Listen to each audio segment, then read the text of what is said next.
आने की कोशिश उस समय भी वही करा था कि जो यूनिवर्सिटी है उन्होंने देखो वो यूनिवर्सिटी कहाँ है, वो कैसे है, उसको छोड़ो, उन्होंने किया क्या उस पर ध्यान दो।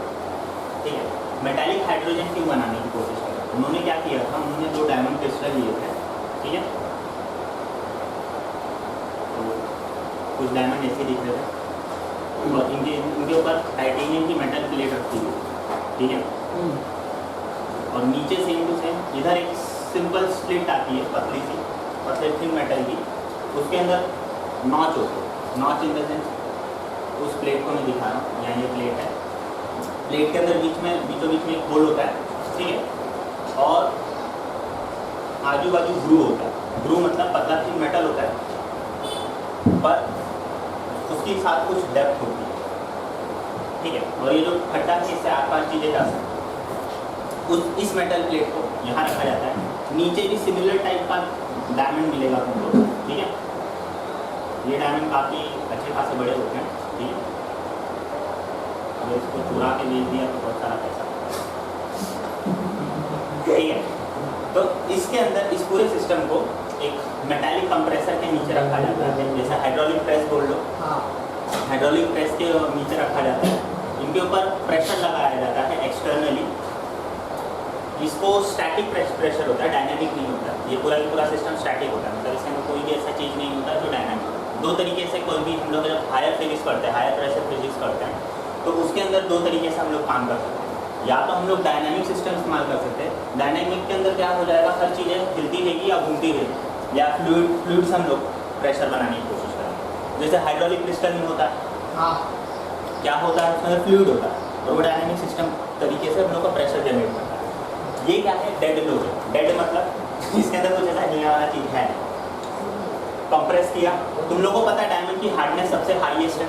अभी तक हम लोग को जो भी मटेरियल मिला है, सबसे हाईएस्ट किसकी स्ट्रेंथ है, मतलब देखा जाए तो हार्डनेस किसकी है, सिर्फ और सिर्फ डायमंड।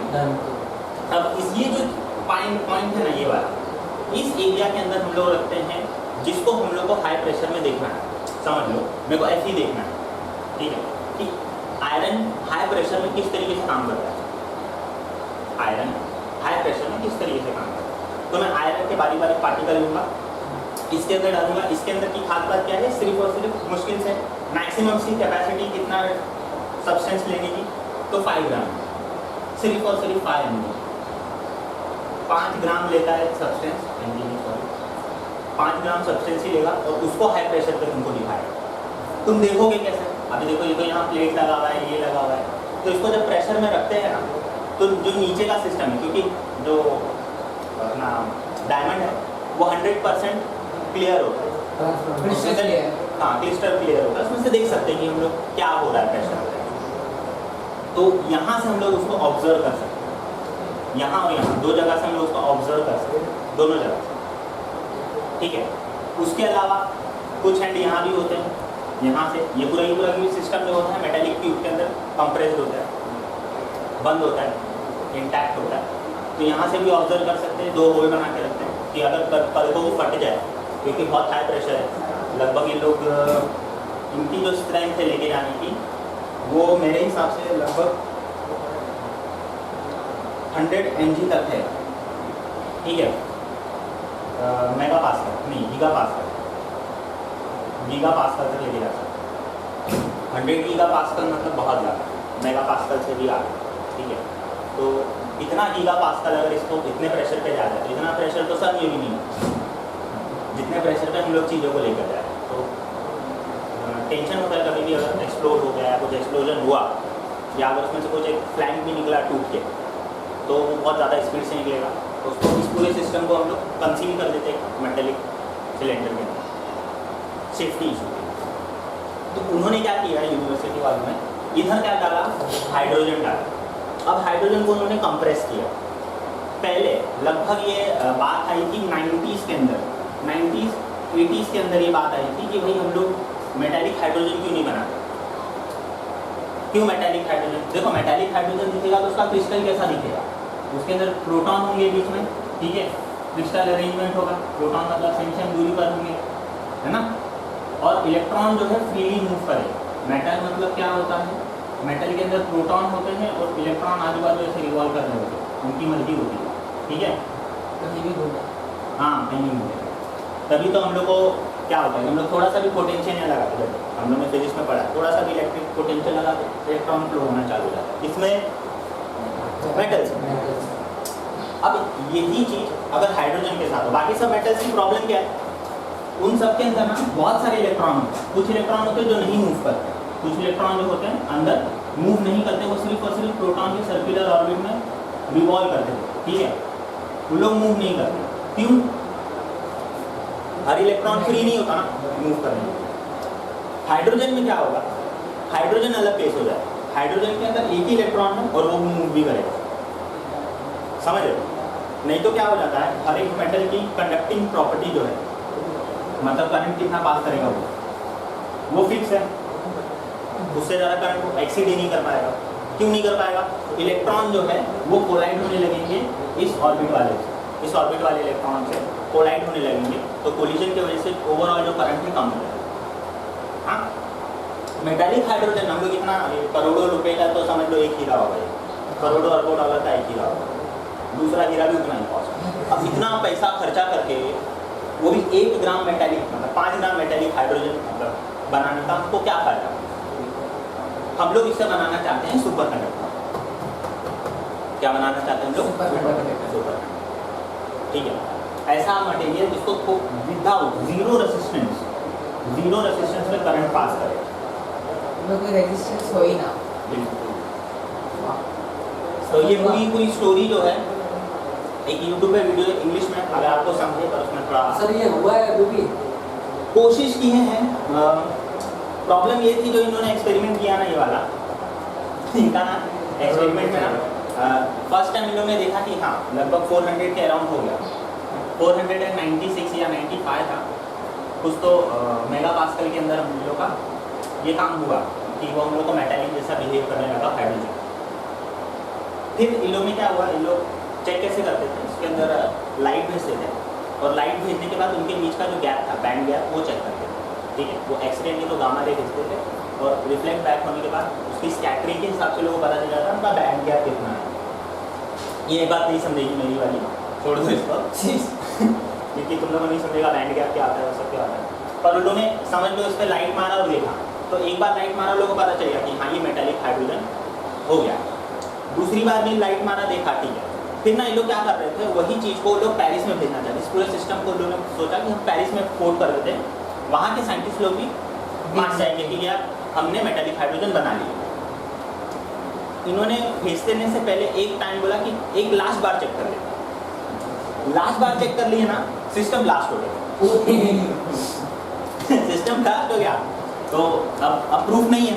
देखो साइंटिफिक कम्युनिटी को अगर आपको पटाना है कि भाई हमने जो किया वो सही है, उनको प्रूफ देना पड़ता है, ठीक है।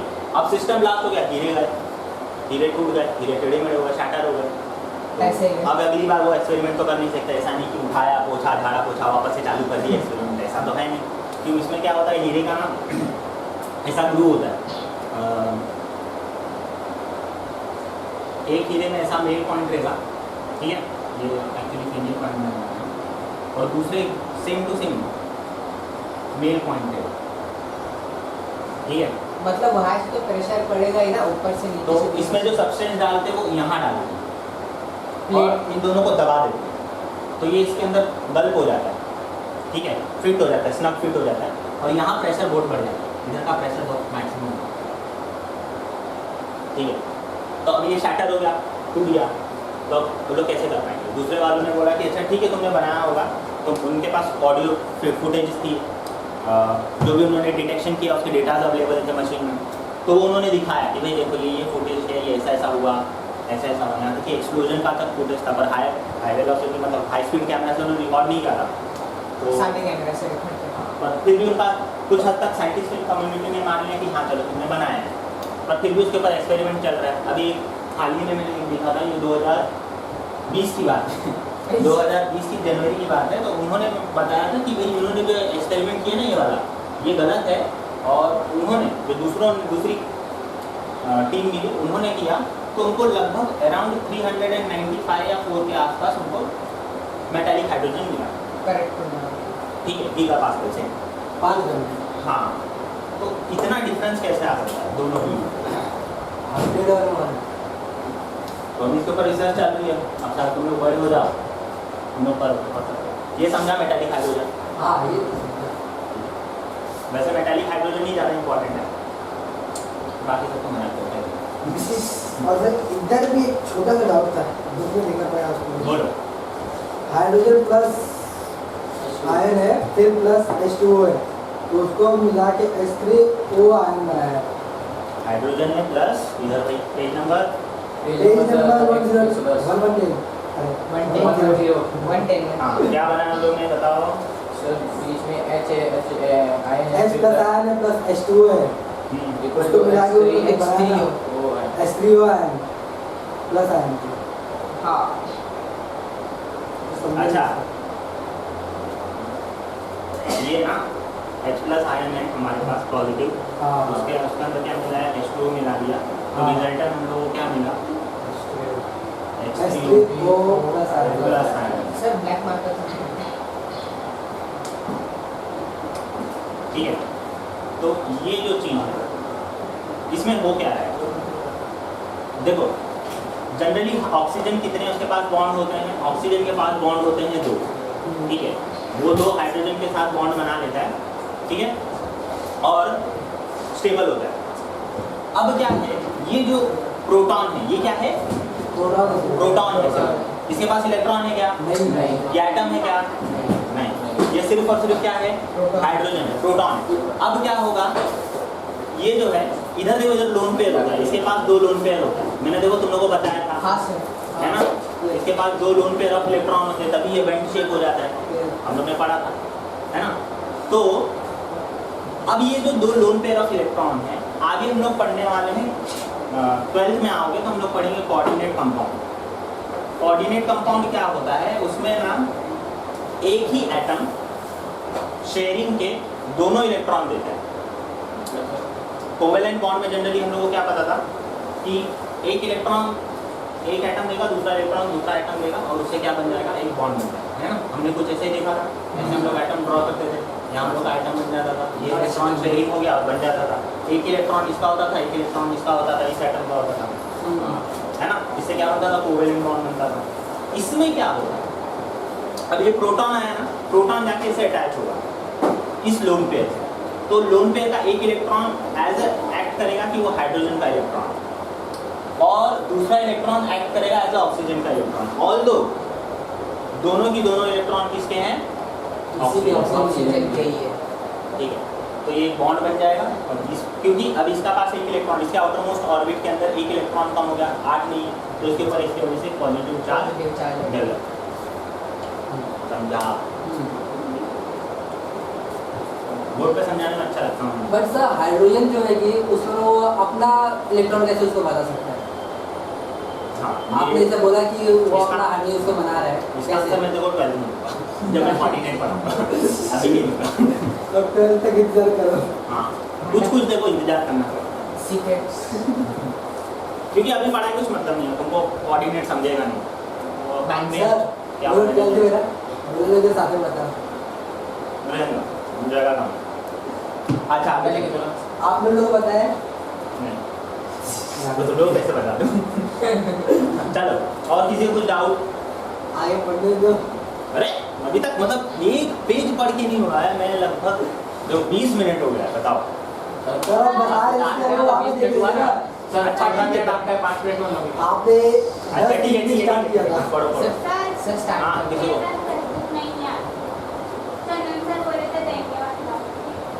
मैं बोले थे नहीं। अच्छा, एक सेकंड रुको, हाँ, क्योंकि मेरे पास कोई टेंशन नहीं है, मैं खुद मोबाइल से पढ़ रहा हूँ।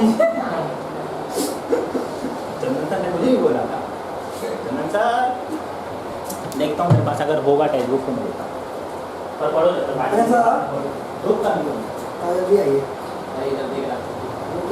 थोड़ा रुकिए, जैसा वर्क कर सर ये आइसोटोप को हाइड्रोजन इसको मतलब वही तो मैं सर अरे आइसोटोप आइसो भाई वही का मतलब सर इलेक्ट्रॉन की संख्या बढ़ जाती है, न्यूट्रॉन और प्रोटॉन की संख्या बढ़ जाती है। इसी में हाइड्रोजन में सिर्फ प्रोटॉन होता है, और जो हाइड्रोजन का जो आइसोटोप फर्स्ट वाला अलग-अलग उसके बाद condition एक न्यूट्रॉन होता है और अलग-अलग सेकंड आइसोटोप है उसके बाद दो फिजिकल इलेक्ट्रॉन कंडीशन की वजह से ये मिशन ऐसे ऐसे होगा वही है।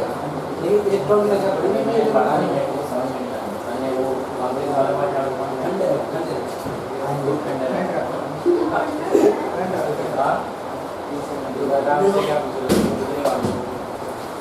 और ये केमिस्ट्री तो नहीं भी मेरे पास अभी एट प्रेजेंट अवेलेबल नहीं है मेरे पास केमिस्ट्री एक एक्स्ट्रा इंटरनेट पे सर्च करो मिलेगा अवेलेबल सर मेरे पास है पीडीएफ तो मैं पीडीएफ मोबाइल में चालू करो मैं खुद मोबाइल चालू करूँगा कोई इशू नहीं।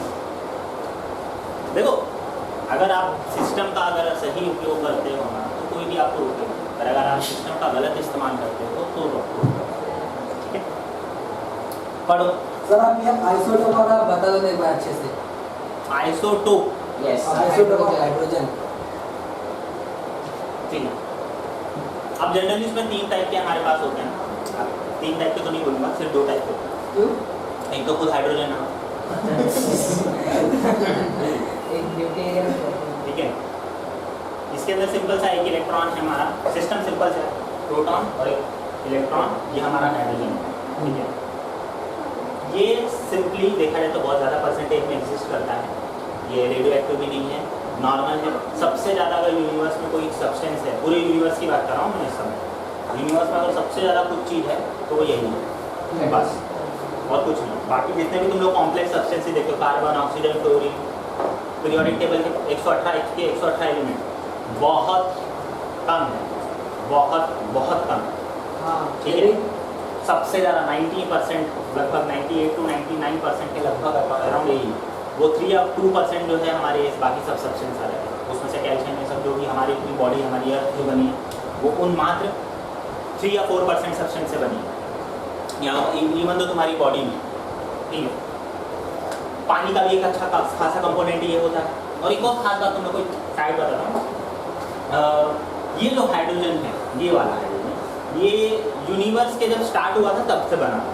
ये सेम टू सेम ना तुम्हारा जो वाटर है जो तुम लोग पीते हो, तुम्हारा जो पानी है, ग्लास पानी अगर तुम लोग पियोगे तो उसके अंदर लगभग 6% से ज़्यादा जो हाइड्रोजन होता है वो वही हाइड्रोजन होता है जो यूनिवर्स के पहले फॉर्मेशन में बना। वाटर में ग्लास में तुम्हारे पानी में अरे एक पीने वाले कौन सा भी है? पानी बोला ना गिलास थोड़ी है पानी। मतलब अगर तुम्हारी जबान सही है तो यूनिवर्स जब बना था उसको टेस्ट कर सकते हो एक गिलास पानी के, ठीक है।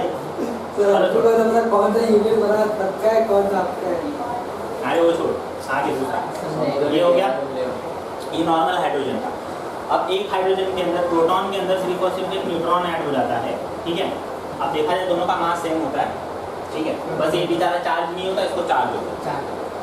और इसमें सिस्टम में क्या हो जाता है, एक इलेक्ट्रॉन है, ठीक है, जो नेगेटिव चार्ज हो, ये बेचारा पॉजिटिव चार्ज के साथ, तो ये हमारा क्या हो जाता है, ड्यूटेरियम ड्यूटेरियम हो जाता है।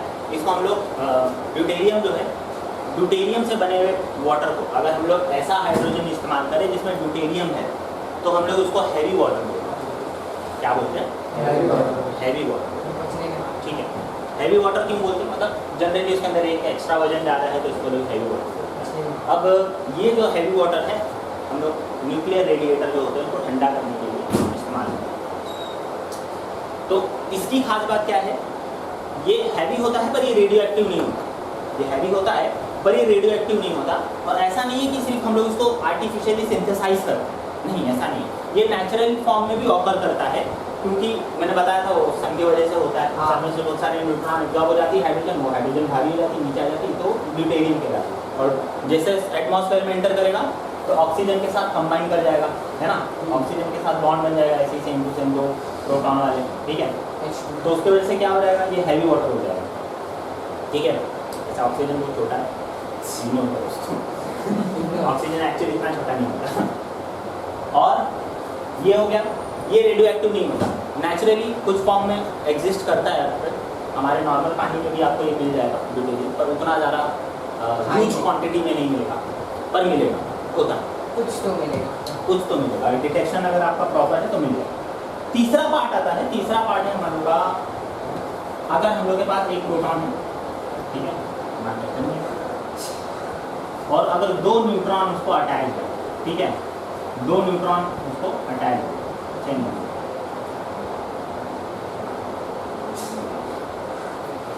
दो न्यूट्रॉन उसको अटैच, ठीक है, और उसके पास एक इलेक्ट्रॉन है। ये जो है थोड़ा, ये बहुत ज़्यादा रेयर है, ये जल्दी नहीं है। प्लेटिनियम ये सिर्फ और सिर्फ न्यूक्लियर रेडिएटर है, उसके अंदर मिलता है, ठीक है, और उसके बाद भी इसकी हाफ लाइफ कितनी होती है, लगभग 12 साल तक होती है, ठीक है। 12.4 ईयर्स तक इसकी कम ईयर्स जो है क्या हुआ, आधा होता है, हाफ लाइफ, आधा होने में उसको इतना टाइम लगता है ना।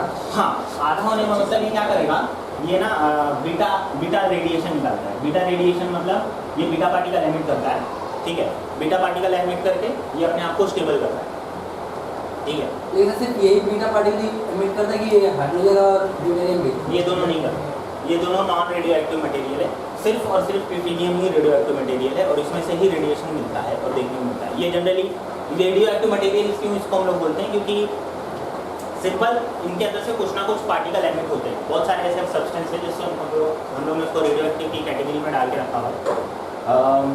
एफ ब्लॉक पूरा देख लो, सबके सब रेडियो एक्टिव मटेरियल है। उनके अंदर से जनरली हम लोग को ऐसे बीटा पार्टिकल निकलेगा, नहीं तो अल्फा पार्टिकल निकलेगा, नहीं तो गामा निकलेगा, ठीक है। अब ये तीनों एक साथ में निकलेंगे ना, अलग अलग निकलेंगे ना? नहीं, ऐसा नहीं। तीनों के कॉम्बिनेशन होते हैं। देखो, कभी बीटा गामा एक साथ निकलेंगे, ठीक है, पहले बीटा निकलेगा फिर उसको स्टेबल करने के लिए गामा निकलेगा। कभी कभी अल्फा पार्टिकल निकलेगा, अल्फा पार्टिकल और गामा पार्टिकल निकलेगा, कि पहले अल्फा निकलेगा फिर उसको स्टेबल करने के लिए गामा निकलेगा, ठीक है। या फिर कभी कभी ऐसा होता है कि समझ लो कोई हैवी न्यूक्लियस है, उसके ऊपर गामा रेडिएशन आया तो भी बीटा पार्टिकल एमिट होगा। सर Stable अल्फा और करने बीटा जो साथ में निकलेंगे कभी? नहीं, ये नहीं निकल पाए, एक साथ नहीं निकल सकते, क्योंकि अल्फा बीटा दोनों कैटेगरी अलग है। मतलब सिर्फ गामा ही उन लोगों को कैटेगराइज कर सकती है। गामा एक्चुअली रे है। अरे तो तीनों ही रहे ना सर? नहीं नहीं यार, ये दोनों पार्टिकल है भाई, Particles है। ओके। ये तो पार्टिकल, वो लोग रे नहीं है। इन लोग के पास मास है, ये लोग बाकायदा इनके अंदर पॉजिटिव चार्ज होता है, ठीक है, इसके अंदर भी मास है, इसके अंदर भी चार्ज होता है। बीटा दो किस्म का होगा, नेगेटिव और पॉजिटिव। अल्फा जनरली चार्ज नहीं शो करता है, इसका मास शो होता है। इसमें से मतलब अल्फा पार्टिकल कुछ नहीं होता, सिर्फ और सिर्फ समझ लो हाइड्रोजन निकलेगा ना, मतलब अल्फा पार्टिकल हाइड्रोजन नहीं, एक्चुअली हीलियम। हाइड्रोजन भी नहीं, हाइड्रोजन भी बहुत छोटा है। हीलियम में क्या होता है, हीलियम न्यूक्लियस के अंदर दो न्यूट्रॉन ऐसे रहते हैं और एक प्रोटॉन रहता है। दोनों न्यूट्रॉन प्रोटॉन को पकड़ के रखते हैं दोनों साइड से, ठीक है। तो ये क्या हो जाएगा, ये हो गया helium particle actually, second part, second element periodic table. हाँ, ये इसी को हम लोग अल्फा पार्टिकल बोलते हैं, ठीक है। अगर ये अल्फा निकले, पार्टिकल बोलते हैं। हाँ, उसी को अल्फा पार्टिकल बोलते हैं। उसके साथ में क्या होता है, बस इलेक्ट्रॉन नहीं, इलेक्ट्रॉन एब्सेंट है तो ये अल्फा पार्टिकल होता है। अगर इलेक्ट्रॉन है तो हीलियम, अगर इलेक्ट्रॉन नहीं है तो अल्फा। सर हाँ बोलो। अगर मतलब beta plus charge, beta minus से अल्फा प्लस चार्ज है ना, तो हाँ। अगर दोनों साथ में निकलेंगे तो न्यूट्रल होना चाहिए ना। माइनस चार्ज और प्लस चार्ज दोनों साथ में निकलेंगे। कभी ऐसा केस होता नहीं है कि माइनस चार्ज और प्लस चार्ज एक साथ निकले। किसी एक सब्सटेंस के अंदर से अगर बीटा प्लस एमिट हो रहा है, ठीक है, कोई भी एक सब्सटेंस है, देखो ये जो पूरा की पूरा पार्ट है, ये रेडियो फिजिक्स का पार्ट आता है या रेडियो केमिस्ट्री का पार्ट है। इनका ये निकलते क्यों है, ठीक है, इसको समझने की कोशिश करो। इधर क्या हो रहा है, न्यूट्रॉन ज़्यादा है, प्लूटोनियम वाली में न्यूट्रॉन ज़्यादा है। न्यूट्रॉन ज़्यादा होने का मतलब क्या होगा कि हमारे पास ओवरऑल मास ज़्यादा है, और न्यूट्रॉन ज़्यादा होने की वजह से ना ओवरऑल जो न्यूक्लियस है वो अनस्टेबल हो जाता है, वजन बढ़ जाता है, और उसको स्टेबल करने के लिए कोई दूसरा चार्ज नहीं है। हीलियम का क्या है, इसमें क्या देखो एक और प्रोटॉन है और दो न्यूट्रॉन दो प्रोटॉन एक स्टेबल सिस्टम बना लेगा। अब ये जो है ये आगे टूटेगा नहीं, जबकि ये जो है, क्योंकि अगर इसके पास एक प्रोटॉन आ जाए तो टूट जाएगा। तो ये क्या करता है, अभी देखो मैं थोड़ा तुम्हारी खोपड़ी हिला दूंगा। न्यूट्रॉन हमेशा अपने आप को बदलता रहता है, प्रोटॉन में प्रोटॉन अपने आप को हमेशा बदलता रहता है, न्यूट्रॉन। नहीं सर, इसके लिए तो नहीं समझा रहा था। तो चार्ज इसके ऊपर हमेशा डेवलप हो जाता है पॉजिटिव, और पॉजिटिव चार्ज डेवलप हो जाता है तो अगर इलेक्ट्रॉन खींच लेगा तो माइनस बीटा आ जाता है। समझा? सर एक हद तक न्यूट्रॉन या प्रोटॉन प्रोटॉन का भी चार्ज खत्म हो जाता है। नहीं, हम लोग तुम लोगों को क्या लगता है न्यूट्रॉन क्या है और प्रोटॉन क्या है? सर न्यूट्रॉन तो दोनों का मास सेम है। देखो एक बात नोटिस करो, दोनों का मास सेम है, सबने पढ़ाया था हाँ बचपन से, दोनों पढ़ते हैं। प्रोटॉन का मास इतना है, न्यूट्रॉन का मास इतना, प्रोटॉन का, दोनों का मास सेम है। कभी खोपड़ी चलाइए कि भाई मास सेम क्यों मत होगा? नहीं चलाइए, नहीं बताओ क्यों नहीं? क्योंकि मास उनका सेम रहता है, क्योंकि वो दोनों एक ही चीज़ है। बस एक के पास चार्ज है पॉजिटिव, तो उसको हम लोग प्रोटॉन बोलते हैं। एक के पास बेचारे का चार्ज नहीं है, सर इसके पास चार्ज है क्यों? चार्ज दोनों के पास अलग अलग है, तो ये एक दूसरे को पकड़ नहीं सकते। एक के पास चार्ज नहीं है, अच्छा नहीं, क्यों नहीं? इसके पास चार्ज नहीं है बेचारे, इसके वजह से इसने दोनों को पकड़ के रखा है। पॉजिटिव पॉजिटिव रिपेल होते हैं, बात तेरी सही है, पर इसके पास चार्ज नहीं है, इसने उसको दोनों को होल्ड करके रखा। ठीक है, प्रॉब्लम ये है कि ये भी बाद में बदल जाएगा, इसमें प्रोटॉन, तो वो भी पॉजिटिव चार्ज पर ये जो प्रोटॉन है ये भी बदल जाएगा न्यूट्रॉन में। अदला बदली होती है मतलब ये सेम एटम है, समझ लो पोजीशन ले लो 1 2 3 4, कुछ समय बाद आफ्टर टाइम t, समझ लो t टाइम पास होगा, तो ये क्या हो जाएगा, सिस्टम वैसा ही दिखाई देगा तुमको कि 4 एटम है, मतलब 4 सब एटॉमिक पार्टिकल है, यहाँ न्यूट्रॉन हो जाएगा और यहाँ प्रोटॉन हो जाएगा। अदला बदली। और ये बदलने की वजह से ना वो बीटा जो है उस पार्टिकल को लेना, माइनस बीटा को लेना पड़ता है। सर ये हमेशा होता ही रहता होगा ना? हमेशा, हाँ हमेशा, अभी मेरे बॉडी में हो रहा है, इट्स कंटिन्यूस प्रोसेस, ये कभी रुकती नहीं है। तो सर मतलब बीटा प्लस और माइनस में बचता है। हाँ, बीटा प्लस और माइनस, सर प्लस में कब निकलता है? उसका निकलने की रेंज वो डिसाइड करती है वो प्लस या माइनस। Absorption हो रहा है। सिस्टम पहले वाला सिस्टम एब्जॉर्प्शन हो रहा है, एब्जॉर्प्शन हो रहा है बीटा का, तो हम लोग उसको माइनस में कंसिडर करते हैं, और एमिशन हो रहा है तो हम उसको प्लस में कंसिडर करते हैं, डिपेंड ऑन सिचुएशन। अभी देखो रेडियो फिजिक्स में मैं मत जान दो, सर निकल जाओ। नॉर्मल केमिस्ट्री हम लोग पढ़ लेते ज़्यादा अच्छा ये है, समझ आएगा। वैसे भी चैप्टर काफ़ी बुरी ही है, पर ठीक है उसको करते हैं। सर अपने केमिस्ट्री में रिड्यूस पोर्शन है। देखो रिड्यूस पोर्शन है, पर मैं चाहता हूँ कि तुम लोग को पूरा पढ़ाऊँ। रिड्यूस पोर्शन इधर है, नहीं तो अगर रिड्यूस पोर्शन नहीं पढ़ करना है तो देखा जाए तो मेरा हो गया। नहीं, क्योंकि देखो तुमको इंपॉर्टेंट क्या था, पीरियोडिक टेबल इंपॉर्टेंट है, हो गया। उसके अंदर टेक्निक्स दे दिया है, वो क्रोमेटोग्राफी इंपॉर्टेंट है, वो हो गया। फिर उसके अलावा केमिकल बॉन्डिंग में तो बहुत इंपॉर्टेंट है, पूरा हो चुका है हमारा। वो एक्सेप्शन है, वो एक्सेप्शन है, वीडियो देख जाके उसके बाद में पूरा ही पूरा प्लेलिस्ट है केमिस्ट्री का। उसके अंदर आपको देखो सुशील सर का भी मिलेगा, मेरा भी मिलेगा, हाँ भेजा भी है इसमें। मत देख तू, बैठे रह। यार कितना देखूं, रोज 3 लेक्चर देखता हूँ। देख उतना देख जो समझ में ज़्यादा देख के भी समझ में आए तो फायदा नहीं। और किसी को कुछ डाउट या है ड्यूटेरियम से आगे भी हम लोग पढ़ें, प्रोडक्शन पे जाए कि हाइड्रोजन प्रोड्यूस कैसे होता है। टेबल, वो टेबल जो बताना था ना वो वही है, कुछ नहीं है उससे। एक के अंदर प्रोटॉन है, एक के अंदर न्यूट्रॉन है, वो सब बताया, डिस्टिंग्विश किया हुआ है काफ़ी सिंपल तरीके से, और कितना परसेंटेज पाया जाता है वो है, और उसके अंदर कुछ तो है नहीं। ऐसा है जो उसमें कुछ ऐसा कोई कॉलम जो देखो नहीं समझ में आ रहा सर मैंने एक डाउट है, है। बोल। अगर उन लोगों ने मतलब जो मेटालिक हाइड्रोजन अगर दिखाया तो है ना, मतलब उनके पास रिकॉर्डिंग भी है, तो भी हाइड्रोजन को उन्होंने फर्स्ट एलिमेंट में ही क्यों रखा था? मेटालिक में डाल देना चाहिए। नहीं ऐसा नहीं है ना, सोडियम भी तो है ना बेटा। सोडियम क्या है? सोडियम फर्स्ट ग्रुप में आता है। हाँ इसको मेटल में रखते हैं हम लोग, नहीं ना, हाँ हम लोग इसको अल्कालाइन मेटल्स में रखते हैं। ऑल दो ये मेटल, ठीक है, मतलब मेटालिक प्रॉपर्टीज होगा, लेकिन है नहीं। पर है इन द सेंस। देखो मेटालिक प्रॉपर्टी क्या होता है, ऐसे कोई भी चीज़ जो इलेक्ट्रॉन डोनेट करे, ठीक है। मेटल्स का मतलब मान लो कोई भी ऐसी चीज़ जो इलेक्ट्रॉन डोनेट करने वाला, जो अपना इलेक्ट्रॉन दे देगा काफ़ी आसानी से, उसको हम लोग मेटल्स बोलते हैं। लेकिन लेना नहीं, ये दे रहा है ना सोडियम, जो डोनेट करे वो क्योंकि देखो क्यों देता है, ये क्यों देता है, खुद को बैलेंस करने के लिए। हाँ क्यों, क्योंकि इसके अंदर देखो मैंने तुम लोग को ऑक्टेन थ्योरी भी पढ़ाया है। हाँ, एक इलेक्ट्रॉन इसके पास एक्स्ट्रा आ जाता है जो कि नवा होता है ना, इसके पास एक इलेक्ट्रॉन एक्स्ट्रा घूमता रहता है बाहर, ऐसे एक्स्ट्रा तो नहीं बोलते, इसके पास प्रोटॉन रहता है उसका कॉम्प्लीमेंट्री, पर एक इलेक्ट्रॉन रहता है। पर अगर ये एक इलेक्ट्रॉन निकाल दें तो इसके इंटरनल जो ऑर्बिट में है टोटल 8 इलेक्ट्रॉन उसको मिल जाएंगे, ठीक है। स्टेबल हो जाएगा। तो वो क्या हो जाएगा, उसको लगता है कि नहीं भाई मैं ये स्टेबल कॉन्फ़िगरेशन ज़्यादा सही 8 है क्या, 7 है। 7 है सर। समझ लो। तो ये सोचता है कि ये अगर कॉन्फ़िगरेशन मिल जाए एक्सटीरियर में तो ये ज़्यादा स्टेबल हो जाएगा, और ये इलेक्ट्रॉन को वो हटाने की कोशिश करता है। तो ये हटाने के लिए क्या करता है, डोनेट करता है। बॉन्ड बना। हाँ, अभी देखो इसमें क्या करता है, ये जनरली इलेक्ट्रॉन डोनेट करने के बाद ना, डोनेट करने के बाद उसके साथ ना कौन सा बॉन्ड बनाता है, आयोनिक वाला बॉन्ड बनाता है, ठीक है। तो ये बस उसके अंदर है, मतलब कि इलेक्ट्रॉन डोनेट वाली जो प्रॉपर्टी है ये मेटेलिक प्रॉपर्टी। तो ये हम लोग को ऐसा है सब में, हाइड्रोजन में भी सेम है। हाइड्रोजन के पास भी एक ही इलेक्ट्रॉन होता है, और वो एक इलेक्ट्रॉन क्या करता है, वो डोनेट कर देता है और उससे फिर बॉन्ड बनाता है, ठीक है। बस क्योंकि इसने भी इलेक्ट्रॉन डोनेट किया, बॉन्ड बनाया, इसने भी इलेक्ट्रॉन डोनेट किया, बॉन्ड बनाया। अगर तुम लोग Fe ले लो, आयरन, ये तो लोहा ही है, इस पर कोई शक शुदा नहीं है हमको। ये भी क्या करता है, जब ये भी इलेक्ट्रॉन अपना डोनेट करता है किसी को भी, तो उसके साथ बॉन्ड बना लेता है। कौन सा बॉन्ड बनाता है, Fe बनाता है,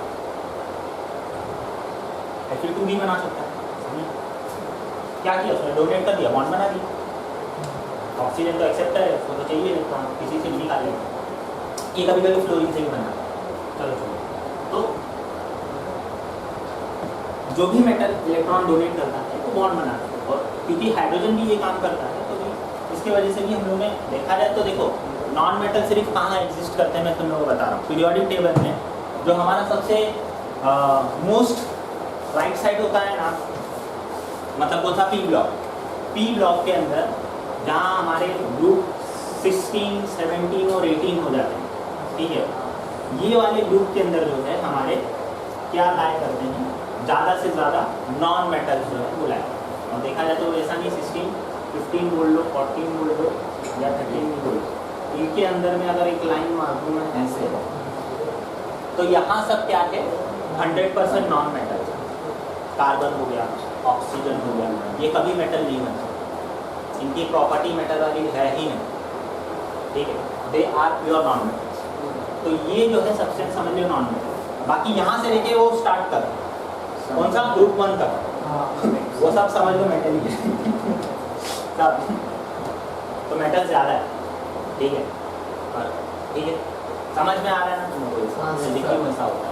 सिर्फ और सिर्फ आउटर जो इलेक्ट्रॉन है उसके ऊपर ही डिपेंड कि सब्सटेंस मेटल होगा कि नॉन। बोलो सर, आपने बोला हाइड्रोजन का आइसोटोप है, तो ऐसे सारे एलिमेंट्स की भी आइसोटोप होंगे कि हाँ नहीं? होते सारे, सभी एलिमेंट्स के एक आधा आइसोटोप तो हो गई कुछ नहीं। पीरियोडिक टेबल में उनका जिक्र क्यों नहीं किया गया? क्योंकि पीरियोडिक टेबल एलिमेंट्स को लेकर बात करता है, ना कि उनके आइसोटोप। आइसोटोप्स को लेकर। हाइड्रोजन का भी आइसोटोप आपको नहीं दिखाया गया था पीरियोडिक टेबल में, तो तुम कैसे एक्सपेक्ट कर सकते हो कि कार्बन, नाइट्रोजन, क्लोरीन, उनका आइसोटोप क्यों दिखाया? देखो आइसोटोप नहीं दिखाने का एक और कारण ये है कि वो अनस्टेबल होते हैं। ऐसा देखो सब्सटेंस में कब बोलूंगा कि सब्सटेंस कब है, अगर मैं उसको रखा रहे और वो बदले नहीं, ठीक है, मैं उसको रखा रहे और वो चेंज ना हो तो वो सब्सटेंस एक्चुअली सब्सटेंस। पर अगर वो बदल गया तो वो कुछ और है। ऐसा है कि अगर मैं आयरन रखूं, मतलब मैं Fe का समझ लो, Fe का स्लैब ये में रखा है, ऐसा है कि बदल जाएगा कुछ समय बाद, और लोखंड 10 साल बाद भी लोखंड ही रहेगा। पर अगर मैं Fe का कोई आइसोटोप रखता हूँ, ठीक है, Fe का आइसोटोप मतलब रहेगा Fe और उसका एटॉमिक वेट ज़्यादा रहेगा, तो वो क्या हो जाएगा, कुछ समय के बाद वो डीके करने लगेगा, उसकी जो प्रॉपर्टी रहेगी वो बदल जाएगी, ठीक है। कैसे बदलेगी, क्योंकि वो कंटिन्यूसली रेडिएशन एमिट करेगा। रेडिएशन मतलब जंग लग जाएगा नहीं, जंग तो इसको लगेगा नहीं, इसको जंग भी नहीं लगेगा, उसमें से radiation alpha particle, beta particle सब निकलेगा। क्यों? क्योंकि ये स्टेबल होना चाहिए, क्योंकि ये बदल रहा है, तो इसको मैं एलिमेंट बोल सकता हूँ। बोलो। वैसे तो आज मेरे को लग रहा है डाउट सेशन ही तुम लोग मूड में हो पढ़ाने में, अब आगे बढ़ते चलो, बोल लो, आगे बढ़ते चलो। सर, हाँ बोलो। रहते क्यों होते? आइसोटोप रहते क्यों रहते? वेरी गुड, काफ़ी अच्छा क्वेश्चन है। देखो जब भी कोई ऐसी प्लेस है जहाँ रेडिएशन ज़्यादा है, नहीं होता है, आइसोटोप्स जनरली हम लोग को नेचुरल फॉर्म में भी मिलते हैं। समझ लो सन के कोर के अंदर जहाँ रेडिएशन का लेवल सबसे ज़्यादा होता है, रेडिएशन मतलब जहाँ बीटा पार्टिकल या अल्फा पार्टिकल या गामा निकल रहे हैं, तो बीटा और अल्फा जब किसी एटम के अंदर एब्जॉर्ब हो जाते हैं कोई एक एटम के अंदर अल्फा पार्टिकल एब्जॉर्ब होगा या बीटा पार्टिकल एब्जॉर्ब होगा, तो ओवरऑल क्या हो जाता है, इनका वजन बढ़ जाता है, इस एटम बेचारे का वजन बढ़ जाता है। अगर इस एटम का ओवरऑल वजन बढ़ गया तो ये क्या बन जाएगा, ये आइसोटोप बन जाएगा उसका। अभी मैंने तुम लोगों को क्या बोला था एग्जांपल, हाइड्रोजन जो है ड्यूटेरियम कैसे बनता है नेचुरली, अर्थ के आउटर एटमॉस्फेयर में जाता है, वहाँ सन से न्यूट्रॉन आता है, उसको ठोकता है, वो क्या बन जाता है, ड्यूटेरियम, उसमें एब्जॉर्ब हो जाता है और फिर नीचे लाएगा और फिर वही पानी के साथ मिलकर हमारे बॉडी में जाता है, सूरज का मटेरियल हमारी बॉडी में जाएगा। चलो और किसी को कुछ डाउट?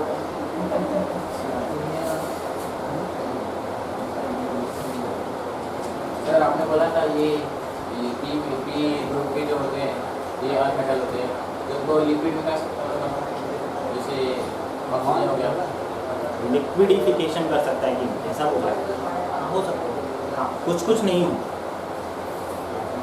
कुछ नहीं हो सब। मतलब देखो लिक्विडिफिकेशन का मतलब क्या होता है, कैसे सिंपल लिक्विड हम लोग इस चीज़ को बोलते हैं जब एटम फ्रीली मूव कर रहे होते हैं within the solution, not as a gas. अब मेटल को लिक्विफाई किया जा सकता है, नॉन मेटल्स को भी लिक्विफाई किया जा सकता है, डिपेंड्स ऑन दैट कि वो सच में एटम टू एटम उनका अट्रैक्शन कितना है, उनके अंदर कोहेसिव फोर्स कितनी है, जिसको हम लोग वैन डर वाल्स फोर्स भी बोल लो एक तरीके से, वो कितना है। अगर उनकी वैन डर वाल्स फोर्स या वैन डर वाल्स रेडियस सही रहा तो उनका लिक्विफिकेशन पॉसिबल है। हर एक चीज़ का लिक्विफिकेशन नहीं होगा। फॉर एग्जांपल कार्बन, मेरे को लिक्विड कार्बन लेके दिखाओ तुम लोग, बना ही नहीं कहाँ देता है, सर कार्बन तो हर चीज में होता है, लिक्विड होता पानी है, भी होता है। लिक्विड नहीं होता। सर ये हमारे घर का है क्योंकि ये बोलते के अंदर गैस के अंदर ये लिक्विड फॉर्म में होता है, जब और कंप्रेस कर दिया वो तो प्रेशराइज हो जाता है, कौन सी भी चीज़ को अगर आप प्रेशर पे डालो तो लिक्विड हो जाती है, पर कार्बन फिर भी नहीं, कार्बन नहीं है, सब हो जाएगा। ऑक्सीजन लिक्विफाई हो जाती है, हाइड्रोजन लिक्विफाई हो जाती है, इवन तो आपकी जो जितनी भी गैसेज है ना, कौन सी वाली गैसेज, इनर्ट गैसेज, वो भी तक लिक्विफाई की जा सकती है इन सर्टन प्रेशर और कंडीशन। सर्टन प्रेशर और कंडीशन में इसके लिए बोल रहा हूँ कि थोड़ा मुश्किल हो जाता है। बाकी रही बात और किसकी लिक्विफाई होती है, उसके अंदर फ्लोरीन, क्लोरीन एक्चुअली वो गैसेज है, ठीक है, उनका लिक्विफिकेशन का भी कुछ मतलब नहीं है। बहुत टॉक्सिक गैसेस होती है और करोसिव होती है, टॉक्सिक भी होती है, करोसिव भी होती है, ब्राउन कलर की होती है, फ्लोरीन और क्लोरीन गैसेस फॉर्म में मिलता है, ठीक है। और ठीक है, ये तो सब जितने थे नॉन मेटल्स हो गए लगभग। और कुछ बचा? वैसे भी सर, करके लिक्विफाई किया है। आपने बोला सिर्फ कार्बन लिक्विड नहीं होता उसका, लेकिन कार्बन किसी अदर एलिमेंट के साथ बना वो लिक्विड हो सकता है, तो हो सकता है ना, वो लिक्विड हो सकता है, पर प्योर कार्बन नहीं हो सकता। प्योर कार्बन नहीं हो मैं सकता। प्योर ऑक्सीजन की बात कर रहा हूँ, प्योर ऑक्सीजन लिक्विफाई हो सकता है, ठीक है। गैसेस की जो मैंने जितनी बात किया वो प्योर स्टेट के अंदर वो लिक्विफाई हो सकती है। किसी कंपाउंड के साथ अगर मैं उनको पानी के अंदर पास कर दूँ तो कार्बन को जब तक घुल जाएगा पानी में, और मैं बोलूँगा कि भाई मैंने कार्बन को लिक्विफाई कर दिया, तो नहीं, मैं अपने आप को उल्लू बना मैंने कार्बन को लिक्विफाई नहीं किया बेटा, सिर्फ पानी में घोल दिया, जो बच्चे लोग करते हैं। तसल्ली के लिए। आइसोटोप किस मतलब आइसोटोप का कौन सा पार्ट है जो नहीं समझा? आइसोटोप कुछ भी नहीं होता है बच्चा, जिसका कोई भी एक एटम ले लो उसका हम लोग को एटॉमिक मास पता होता है, ठीक है। अगर एटॉमिक नंबर उसका बड़ा है, ठीक है, अभी ऑक्सीजन ले लो, ऑक्सीजन के अंदर नंबर ऑफ प्रोटॉन और न्यूट्रॉन कितने होते हैं? सोच के बता, पक्का? किसी को कुछ डाउट, इसको काउंटर करना है? नहीं। नंबर ऑफ प्रोटॉन कितने होंगे हमारे पास? हमारे बोलने में लिखा, ठीक है। अगर अब हमको पता है कि ये ऑक्सीजन एलिमेंट है, क्यों ऑक्सीजन एलिमेंट है? क्योंकि इसके नंबर ऑफ प्रोटॉन कितने हैं? 8। उसके हिसाब से इलेक्ट्रॉन होंगे, उसको छोड़ दो, इलेक्ट्रॉन की कहानी नहीं। अगर मेरे को कोई ऐसा सब्सटेंस मिला जिसके नंबर ऑफ प्रोटॉन कितने होंगे? 8 की जगह 9 होंगे, 10 होंगे या 11 हुआ, सुन तो इतने हुए, तो वो क्या होगा? ऑक्सीजन होगा क्या वो? नहीं, है ना। अब इसके अंदर भी ना क्या होगा, इसके अंदर वजन ज़्यादा होगा, नंबर ऑफ प्रोटॉन भी इतने मायने नहीं रखते, हम लोग का जो नंबर ऑफ न्यूट्रॉन होते हैं वो मायने रखते हैं। अगर न्यूट्रॉन ज़्यादा है तो मास ज़्यादा होगा। वेरी गुड, क्योंकि न्यूट्रॉन क्या डोनेट करते हैं, कंपैरेटिवली मास ही डोनेट करते हैं। तो अगर नंबर ऑफ न्यूट्रॉन ज़्यादा है तो हम लोग उसको बोल सकते हैं कि वो सब्सटेंस जो है आइसोटोप, किसका, जितना उसके अंदर प्रोटॉन है उसका। अगर 8 है, ठीक है, 8 हम लोग को प्रोटॉन मिल रहा है और नंबर ऑफ न्यूट्रॉन उससे ज़्यादा है, 9, 10 या 11 हो, तो हम लोग क्या बोलेंगे कि वो जो है ऑक्सीजन का एक तरीके से आइसोटोप है, क्योंकि अंदर प्रोटॉन तो उसके पास ऑक्सीजन वाले हैं, न्यूट्रॉन ज़्यादा है, वजन ज़्यादा है, इसके लिए वो आइसोटोप है। टेंशन मत लो, आगे ऐसा वही बात। और न्यूट्रॉन उतना ही और प्रोटॉन ज़्यादा, क्या करेंगे? न्यूट्रॉन उतने ही नहीं, प्रोटॉन ज़्यादा होगा, ऐसा होता नहीं। क्यों नहीं होता? जितने इलेक्ट्रॉन है पॉजिटिव चार्ज रिपेल्स। न्यूट्रॉन अगर नहीं रहेगा, अगर एक न्यूट्रॉन भी एब्सेंट है तो 2 प्रोटॉन को पकड़ सकता है, तो कौन पकड़ सकता है? सिर्फ और सिर्फ न्यूट्रॉन ही होगा, ठीक है। तो अगर एक न्यूट्रॉन भी एब्सेंट हुआ तो ये दोनों टूट के भाग जाएगा, ये इधर भाग जाएगा, इधर भाग कार्बन का, सर कार्बन का मतलब ग्रेफाइट से एक नया तत्व बना है, जिसे एक आपने यूट्यूब पे देखा होगा शायद। देखो यूट्यूब वाली चीज़ें ना हम लोग यूट्यूब पे डिस्कस करते हैं। मेरे को ना चैटिंग भेजो, नहीं भेजो, फिर मैं भी चैटिंग में मैंने डिस्कवरी पे देखा है। आप डिस्कवरी वाली बात पढ़ने। हाँ, बोल लो, डाउट ही बोलो। सर ऑक्सीजन का जैसे नंबर 8 रहता है, कैसे पता चला उसका नंबर 8 ही रहता है? जैसे आपने बोला 9, 10, 11 जो है वो भी कंसीडर करके वही है ऑक्सीजन। हम लोग चलते हैं केमिकल प्रॉपर्टीज़ के ऊपर। देखो पहली बात, जब ये हम लोगों ने ऑक्सीजन का ऑक्सीजन नाम दिया, कार्बन का कार्बन नाम दिया, तब तक तो हम लोग को एटम के बारे में ए भी नहीं पता था। हमको एटम का नॉलेज नहीं, सच बता रहा हूँ। बस नाम दे के रखे हैं। हाँ, उस समय ना हम लोग को क्या पता था, हम लोग जानते थे केमिकल, नहीं हम लोग केमिकल बहुत अच्छे से जानते थे। केमिकल हम लोग मतलब जब हम लोग को एटम के बारे में पता नहीं था, फिर भी हम लोग इलेक्ट्रोलिसिस करके हाइड्रोजन बना लेते थे, ऑक्सीजन बना लेते थे, O2 और H2 फिर भी बना लेते थे, जबकि हम लोग को एटम का कुछ पता नहीं था, कुछ भी नहीं पता था, फिर भी बना लेते थे। हमको सिर्फ और सिर्फ उनकी केमिकल प्रॉपर्टी इंपॉर्टेंट होता, ठीक है। अगर हम लोग को उनका केमिकल प्रॉपर्टी पता है तो हम लोग बोलते हैं कि वो जो गिवन प्रोटॉन है वो ऑक्सीजन है या हाइड्रोजन। हमको पता होगा ऑक्सीजन हुआ तो क्या करेगा, वो बर्निंग में हेल्प करेगा, ठीक है, कंबशन होगा। ऑक्सीजन हुआ तो हम उसको ब्रीथ करेंगे, वो उसकी मतलब उसमें स्मेल नहीं होगा, टेस्ट नहीं होगा, कलर नहीं होगा। अगर फ्लोरीन हुआ तो फ्लोरीन का कौन सा कलर होता है? ब्राउन कलर होता है, ठीक है। तो ब्राउन कलर हम लोग को पता चलेगा कि हाँ भाई ब्राउन कलर है। और अगर उसको उस ब्राउन कलर की गैस को किसी मेटल के सरफेस के ऊपर रखा तो मेटल के ऊपर with in a minute, with in a second corrosion दिखाई देगा। अगर उसके ऊपर बस छोड़ा भी तो हमने गैस कुछ सेकंड के लिए, क्या लिखेंगे सर? करोजन जंग जंग लग जाएगी। करोजन दिखाई देगा, करोजन फॉर्मेशन। क्यों? क्योंकि फ्लोरीन गैस जो है हाईली करोजिव होती है।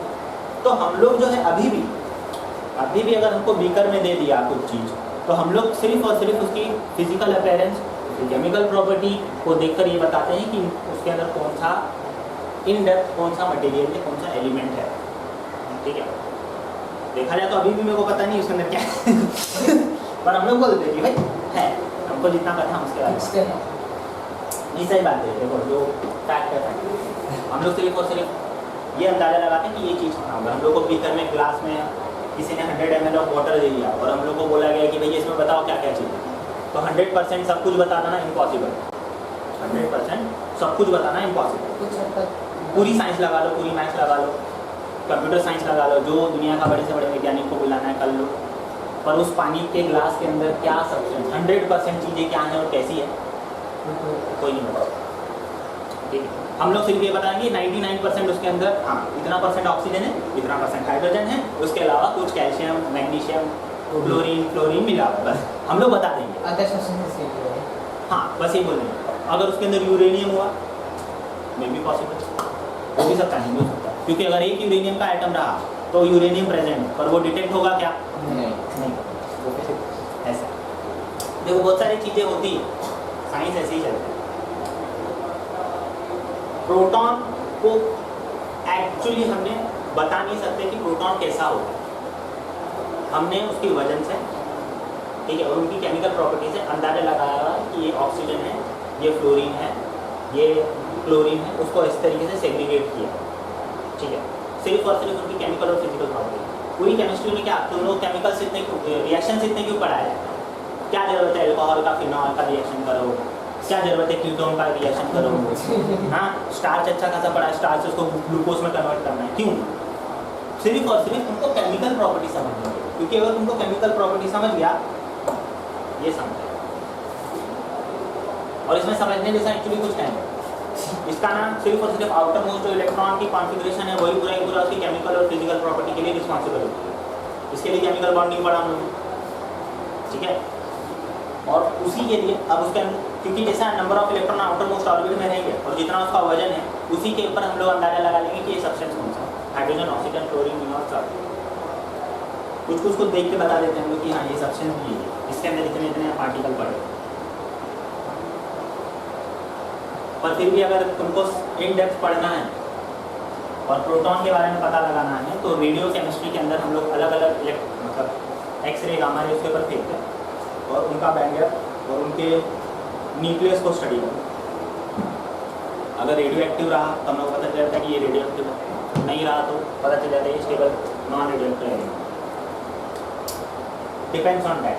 और सर आपने जो ऑक्सीजन बोला कि वो बर्न में हेल्प करता है, ठीक है, हाँ कंबशन, तो जब हम लोग जनरली जब फायर होता है कहीं आग लगती है तो हम लोग उस पर वाटर फेंकते हैं तो बुझ जाता है, और कभी कभी ऐसा होता है वाटर फेंकने से आग बढ़ भी जाती है, ऐसा कि वही उधर डिकम्पोजिशन हो जाता है वाटर का हाइड्रोजन और ऑक्सीजन में, और हाइड्रोजन खुद जलता है।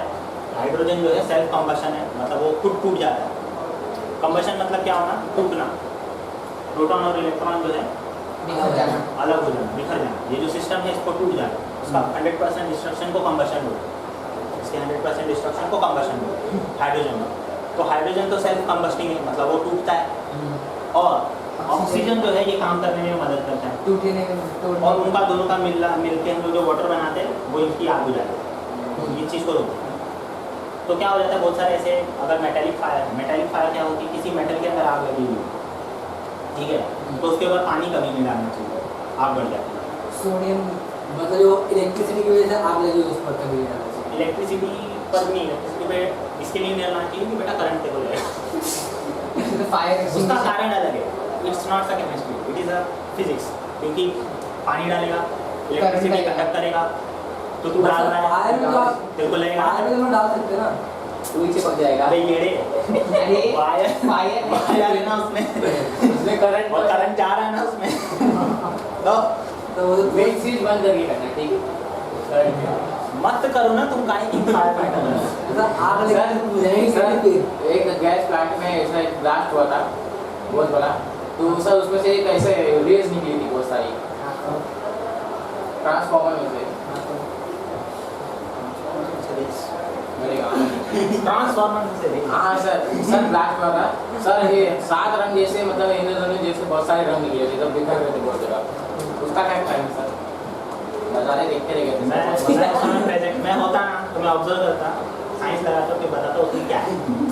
अभी यार मैं उधर प्रेजेंट नहीं था, या वीडियो दिखा के बात बताता। एक काम है तो यहाँ पे वो काम कर उसके बाद देखते हैं। ट्रांसफॉर्मर 10 बजे था। कुछ पढ़ाई में भी ध्यान दे दे मैं, सर अब आगे पढ़ाओ ना। कुछ पढ़ाया नहीं है अभी तक, स्टार्ट ही नहीं हुआ लेक्चर, 1 घंटा हो गया पूरा। डाउट सेक्शन डाउट सेक्शन नहीं था फालतू। आपने लास्ट टाइम जैसे पढ़ा था उसके बाद से पढ़ा दो। प्रॉपर्टी ऑफ डायहाइड्रोजन मतलब वही पता है नॉर्मल हमारी H2 की प्रॉपर्टी क्या क्या है, ठीक है। हाइड्रोजन अलग और H2 अलग, दोनों के अंदर डिफरेंस है। इसको नेसेंट हाइड्रोजन बोलते हैं, इसको डायहाइड्रोजन बोलते हैं। अब ये डायहाइड्रोजन बनता कैसे है, तो इनके 2-3 तरीके हैं। एक लैब प्रोसेस होता है, ये लैब के अंदर अगर हम लोग उसको बनाना है तो कैसे बनाएंगे, ठीक है।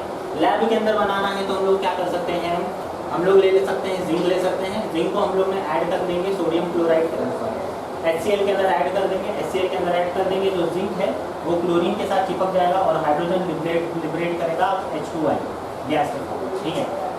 अब इसके अंदर नंबर जो है वो एडजस्ट कर लेगा, HCl या तो लग जाएगा, ठीक है। जिंक जो है जनरली आई थिंक 2 लेता है, ठीक है। क्लोराइड दो रहता है, क्लोराइड 2 लगेगा, ठीक तो है। HCl में तो तो H2 H2 है।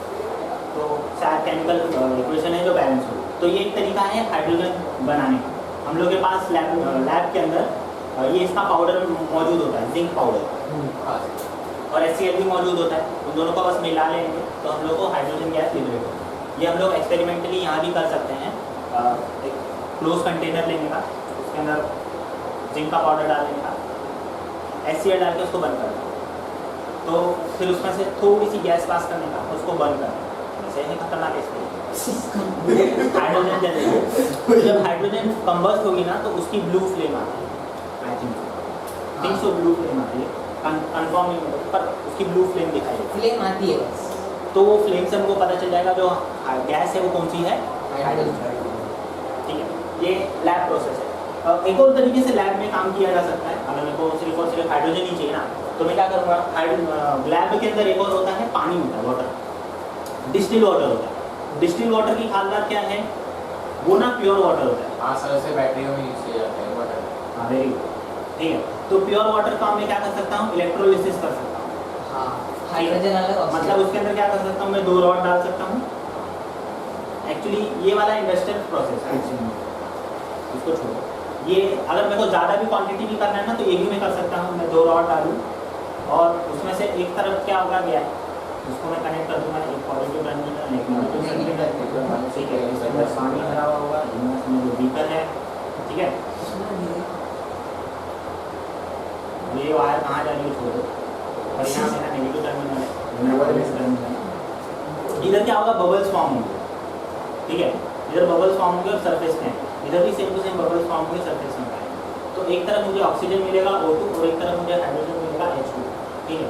इससे मैं दोनों की दोनों गैस पर बना सकता हूँ इलेक्ट्रोलिसिस प्रोसेस। ये मैं लैब में भी कर सकता हूँ और इंडस्ट्रियल स्केल पे, मतलब अगर मैं बहुत ज़्यादा ऑक्सीजन चाहिए, बहुत ज़्यादा हाइड्रोजन चाहिए, तो वहाँ भी चीज सूटेबल प्रॉफिट करती है। हाँ सर, ये आपने दोनों वायर लगाई जो पानी में, और 240 वोल्ट करंट एक साथ जाएगा, कुछ होगा नहीं? मतलब इसे एक करंट, अरे इसी करंट थोड़ी देना है पागल, इसी का करंट नहीं देना है, इसी करंट देंगे, इसी देना है। एसी दिया तो क्या लगानी है? एसी दिया तो क्या होगा? ब्लास्ट। ऐसी नहीं होगा, नहीं, तुमको सेपरेट चीजें नहीं मिलेगी। देखो अभी देखो, ऑक्सीजन चाहिए कि हाइड्रोजन चाहिए, मेरे को दोनों चाहिए। तो अलग अलग चाहिए कि मिला के चाहिए, अलग अलग। तो ये तेरे को यहाँ एक सेपरेट चेम्बर करना पड़ेगा।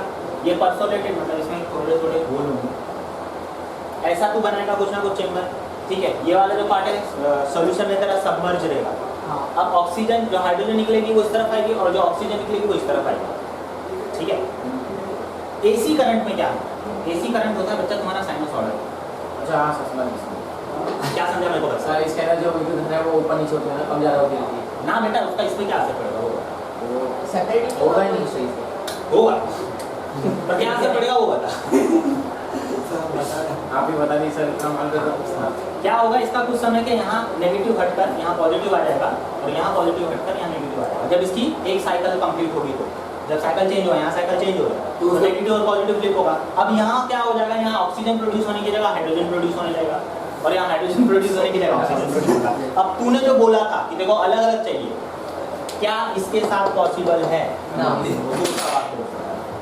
ठीक है, समझा। इलेक्ट्रोलिसिस प्रोसेस के अंदर हम लोग किस तरीके से हाइड्रोजन निकाल सकते हैं, ऑक्सीजन भी निकाल सकते हैं। जब हम लोग दूसरा क्या होता है, एसिड के साथ हम लोग ने क्या निकाला है, हाइड्रोजन निकाला। बेस के साथ भी सेम काम किया। बेस मतलब क्या, NaOH। NaOH में से भी H जो है हम लोग लिबरेट करा सकते हैं। तुम लोगों को केमिकल फार्मूला दिया हुआ नीचे देखो, लैब के अंदर प्रोसेस के अंदर कौन सा केमिकल फार्मूला है, सिंपल केमिकल फार्मूला है, ठीक है। इसके अंदर से क्या हो रहा है, हम लोग H निकाल रहे हैं, NaOH में से H निकाल रहे हैं, ठीक है। दिखा? हाँ सर। केमिकल फार्मूला देखा तुम लोग? हाँ। सिंपल है, हाँ सर। लिखने की बोला क्या करना, बार बार बताना पड़ता है, काला पड़ जाएगा। अच्छा सर, आपने जब बबल वाली बात की ना, तो उसमें एक क्वेश्चन आता है। क्या वाली? वो हम लोग जब पानी गर्म करते हैं, तो उसके साइड साइड में बबल्स कैसे आ जाते हैं? अरे वो ऑक्सीजन में होता है, और साथ में जो गैस निकलती है वो कौन सी होती है? वो क्या होती है, वो पानी होता है। पेपर होते हैं। पेपर होता है तो वही पता है। हाँ तो पता है सर, तो क्यों है? पता नहीं कि बबल्स क्यों निकल रहा है? आपने बोला कि इलेक्ट्रिसिटी निकालना है तो भी बबल निकल ऐसे निकले। गर्म नहीं कर रहे हैं, अरे गर्म नहीं कर रहा हूँ, एक प्रोसेस है, इलेक्ट्रोलिसिस प्रोसेस है। सर लेकिन वाटर गर्म तो होगा ना साथ में, वैसे ही रहेगा, सेम टेम्परेचर। एक काम कर, कभी ना हाथ लगा के देख ले। नहीं देख, अगर सच में नहीं, सुनो सिंपल सा लॉजिक है। अगर सच में प्रोसेस से ये वाली जो इलेक्ट्रोलिसिस प्रोसेस है टेम्परेचर होता तो तुम्हारी जो बैटरियाँ पड़ी वो गर्म नहीं हो जाती पड़े पड़े?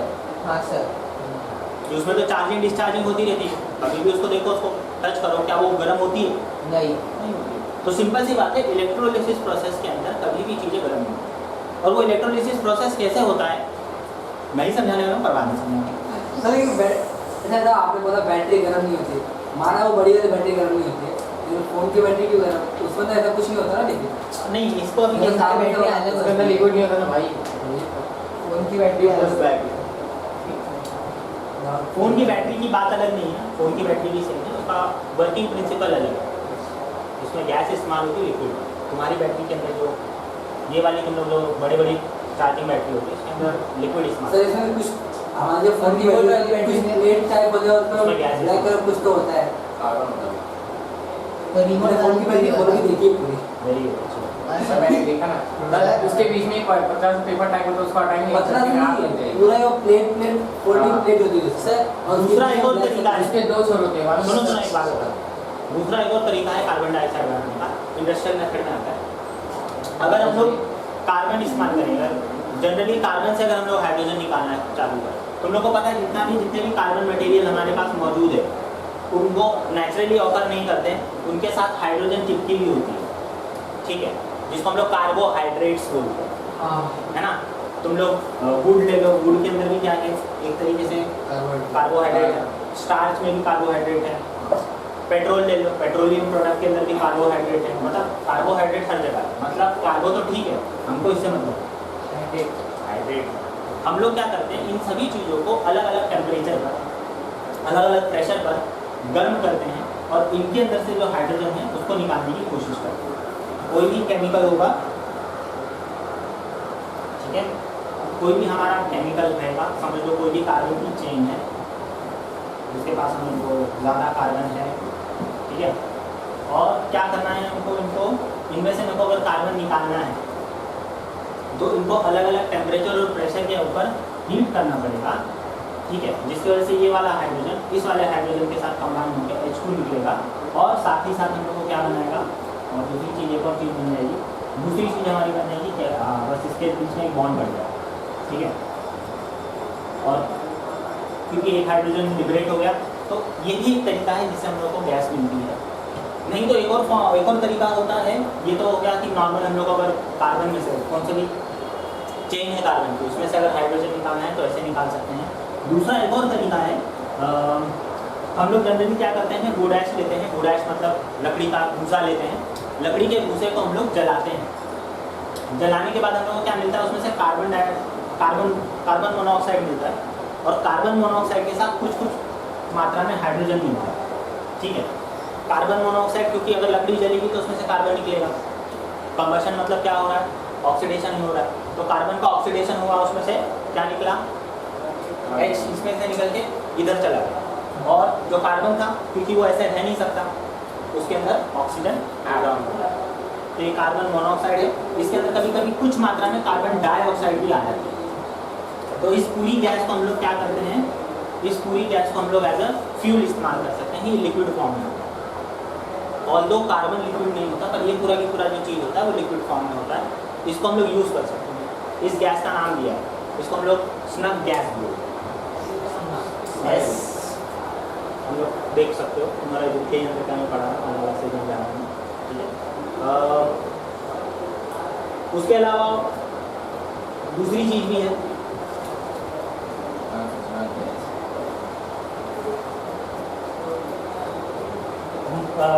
अगर कार्बन मोनोऑक्साइड है, कार्बन मोनोऑक्साइड का अगर वाटर के साथ रिएक्शन करोगे वो पेज नंबर 11 के ऊपर लेफ्ट साइड दिया हुआ है, स्टेप दिया हुआ है stage 2 water gas shift reaction. Water gas shift reaction के अंदर क्या दिया हुआ है, वही वाटर गैस के अंदर मोनोकार्बन होती है, मोनोकार्बन मतलब ये वाली, ठीक है, ये इसमें कन्वर्ट हो जाती है और वाटर के अंदर से क्या करती है वो निकाल देती है। अगर मोनोकार्बन है ये वाली गैस में, ठीक है, अगर मैं इसको वाटर के साथ रिएक्ट करूँ H2O के साथ, तो H2O में क्या होगा, इसको एक और O लगता है, कार्बन हमेशा डाई स्टेट में रहता है, कार्बन डाइऑक्साइड तुमने सुना रहेगा।